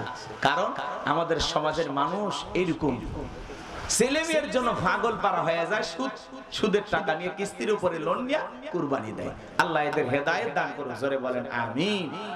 আপনার টাকা নাই, কুরবানি দেয়া লাগবে না। কুরবানি ওয়াজিব হয়ে গেলে টাকা থাকলে আপনি দেন, সমস্যা কি? কথা বলেন না কেন? নাই দিতে হবে না। কথা কি বোঝা গেল? আল্লাহ যেন হেদায়েত দান করেন। জোরে বলেন আমিন। অনেক এরকম হারাম টাকা দিয়ে কুরবানি দিতে চায়। আমি যে কথা বলতে চাচ্ছিলাম, 1 নাম্বার নিয়ত সহি যে আমি কুরবানি দিতেছি আল্লাহকে খুশি করার জন্য। 2 নাম্বার, আপনার ইনকামটা বৈধ হওয়া লাগবে। যেই টাকা দিয়ে কুরবানির পশু ক্রয় করবেন ওই টাকাটা অবশ্যই হালাল হতে হবে। কথা কর ঠিক কিনা? আর 3 নাম্বার, নামাজি হয়ে কুরবানি দিতে হবে। কথা কয় না কেন? আগে নামাজ পড়েন, তারপরে কি করবেন? কুরবানি করেন। অনেকে দেখা যাচ্ছে যেদিন কুরবানি দেবে ওই দিন ফজরের নামাজও নাই, এমন কি সকাল 9টায় ঘুম থেকে উঠছে, মাঠের নামাজ, ঈদের নামাজ সব শেষ হয়ে গেছে, 9টায় ব্রাশ করিয়া সবার আগে যায় গরু ধরি ধরে দাঁড়িয়ে আছে। এই শালার কুরবানি হবে? ওটা খালি গোশত খাওয়া হবে, কিন্তু এই কুরবানি আল্লাহর দরবারে কবুল হবে? এরকম মুসলমান আছে না নাই? অনেক হাজি, সুদখোর, ঘুষখোর, বেনামাজি এদের সাথে ভাগে কুরবানি দেয়। যদি বলেন হাজী সাহেব আপনি এই বেনামাজি সুদখোর ঘুষখোর এদের সাথে কুরবানি দিচ্ছেন ব্যাপারটা কি, তখন বলে বাড়িতে কেউ খাসির গোশত খায় না তো এইজন্য গরুতে ভাগ দিয়েছি। কি নিয়ম এরকম আছে না নাই? আল্লাহ এই সমস্ত মানুষদেরকে হেদায়েত দান করেন। মনে রাখবেন আপনি যদি 10,000 20,000 টাকা ছাগলও দেন আর নিয়ত যদি সহি হয়, আল্লাহকে যদি বলেন আল্লাহ আমার এই কুরবানি, আল্লাহ তাআলা ইব্রাহিম ইসমাইলের কুরবানি বাপ ছেলের কুরবানি যেমন তোমার জন্য ছিল, আমার এই ছাগলটা তোমার জন্য কুরবানি করতেছি, আল্লাহ আমার এই কুরবানি তুমি কবুল করো। বিশ্বাস করেন আপনার নিয়ত যদি সহি হয় আর টাকাটা যদি হালাল হয় আর আপনি যদি নামাজি হয়ে কুরবানি দিতে পারেন, আপনার এই ছাগলের রক্ত জমিনে পড়ার আগে আরশের মালিক আল্লাহর কাছে কবুল হয়ে যাবে। বলুন সুবহানাল্লাহ। এইজন্য আল্লাহ বলেন ওয়ালাকিয়ানালুহুত তাকওয়া মিনকুম, আল্লাহ বলেন তোমার অন্তরে যেইটা আছে আমি আল্লাহ ওইটা নেব। কত টাকা দিয়ে গরু কুরবানি করেছো আমি আল্লাহ ওইটা দেখব না, আমি আল্লাহ দেখব তোর তাকওয়া, তোর অন্তরে যেইটা আছে আমি আল্লাহর কাছে সেইটাই পৌঁছাবে। কথা বলে ঠিক কি না? এইজন্য সহিহ নিয়তে কুরবানি দিতে পারবো তো ইনশাআল্লাহ। তাহলে এদিক খেয়াল করেন, তাহলে এই 2 নাম্বার আয়াতের ভিতরে আল্লাহ তাআলা দুইটি কথা বলেছেন, ফাসাল্লি লিরাব্বিকা ওয়ানহার। 1 নাম্বার রবের উদ্দেশ্যে সালাত আদায় করব আর 2 নাম্বার রবের উদ্দেশ্যেই কুরবানি দেব। কুরবানি হবে কার জন্য? 7 জন ভাগে গরু কেনে, 4 জন দড়ি ধরে টানে, 3 জন পিছন থেকে ঠেলে, এমন একটা গরু কেনে দুর্বল যেই গরুর উপরে বয়স্ক ভাতা ওয়াজিব, কুরবানির স্থান পর্যন্ত হাঁটে যাওয়ার শক্তি নাই, এমন দুর্বল গরু জবাই করলে হবে? হবে না। আল্লাহ বলেন তাসুরুন নাযিরিন, চমৎকার একটা গাবি জবাই করো, আকর্ষণীয় হুষ্টপুষ্ট দেখতে সুন্দর। কথা বলে ঠিক কি না? আল্লাহ বোঝার তৌফিক দান করুন, জোরে বলুন আমিন। 3 নাম্বার আয়াতে আল্লাহ রাব্বুল আলামিন বলেন ইন্না শানিয়াকা হুয়াল আবতার। আল্লাহু আকবার। আমার আল্লাহ ডেকে বলেন নবী গো, যারা আপনাকে লেজ কাটারির বংশ বলে, নবী গো আপনি মন খারাপ করবেন না, মনের মধ্যে কষ্ট নেবেন না গো নবী। যেই আবুল হাবুদ বা সাইব আপনাকে লেজ কাটারির বংশ বলে, আমি আল্লাহ তাআলা ওদেরকে নির্বংশ করে ছাড়বো। নবী গো আপনার ছেলে সন্তানগুলোকে আমি আল্লাহ নিয়েছি, মন খারাপ করবেন না, কষ্ট মনের মধ্যে নেবেন না নবী গো। আমি আল্লাহ পাক এই দুনিয়ার জমিনে আপনাকে মহব্বত করার, আপনাকে ভালোবাসার কোটি কোটি রূহানি সন্তান পাঠাবো। এই দুনিয়ার জমিনে বর্তমানে 700 কোটি মানুষ, এর মধ্যে 200 কোটি প্রায় মুসলমান। আমরা সবাই রাসূলের রূহানি সন্তান। আল্লাহু আকবার বলেন। আমরা সবাই রাসূলের কি সন্তান? রূহানি সন্তান। বাজান গো আমার, এই জন্য নবীজিকে যদি কেউ কুটিক্ত করে বাজে ভাষায় গালি দেয়, ভারতের একজন পণ্ডিত নামের মূর্খ, একজন অমুসলিম হিন্দু আমার নবীজির সাথে বেয়াদবি করেছেন, আমার নবীর চরিত্রে আঘাত দিয়ে কথা বলেছেন, কটূক্তি করেছেন, যেই ভারতের জানোয়ার বিশ্ব নবীকে না বাজে মন্তব্য করেছেন, ওর ফাঁসি নিশ্চিত না হওয়া পর্যন্ত আমাদের আন্দোলন করতে হবে। কথা বলেন ঠিক কি না? নবীজির অপমানে যদি না কাঁদে তোমার মন, মুসলিম নয় তুমি মুনাফিক, নবীজির দুশমন। কেউ যদি আমার বাপকে গালি দেয় সহ্য করব, মাকে গালি দেয় সহ্য করব, কিন্তু বিশ্ব নবী হলেন আমাদের কলিজার টুকরা নবী। নবীর চরিত্রে আঘাত দিয়ে যদি কেউ গালি দেয়, ওই নাস্তিকের মৃত্যু নিশ্চিত না করা পর্যন্ত আন্দোলন থামানো যাবে না। যেই বেঈমান রাসূলকে গালি দিবে, প্রয়োজনে আর বুকের উপরে সইরা জিহ্বা টান দিয়ে ছিঁড়ে কুকুরকে খাওয়ায় দেব, এরপরে নবীজির অপমান সইবে না রে মুসলমান। কথা বলে ঠিক কি না? নবীজিকে গালি দেবে যারা, অবৈধ জারর সন্তান তারা। মক্কা নগরীতে একজন গালি দিয়েছিলেন না ওলীদ বিন মুগীরা, রাসূলকে অকাট্য ভাষায় গালিগালাজ করতেছে। আল্লাহ রাব্বুল আলামিন আসমান থেকে সহ্য করলেন না, আমার আল্লাহ আয়াত নাযিল করে জানিয়ে দিলেন উতুল্লিম বাদা যালিকা জানিম, নবী গো আপনাকে যে গালি দেয় এগুলো পিতৃ পরিচয়হীন জারর সন্তান, একটা বাস্টার্ড, এর জন্মের সমস্যা আছে। ভারতের যে অমুসলিম আমার নবীজিকে গালি দিয়েছে, এর জন্মের ঠিক না।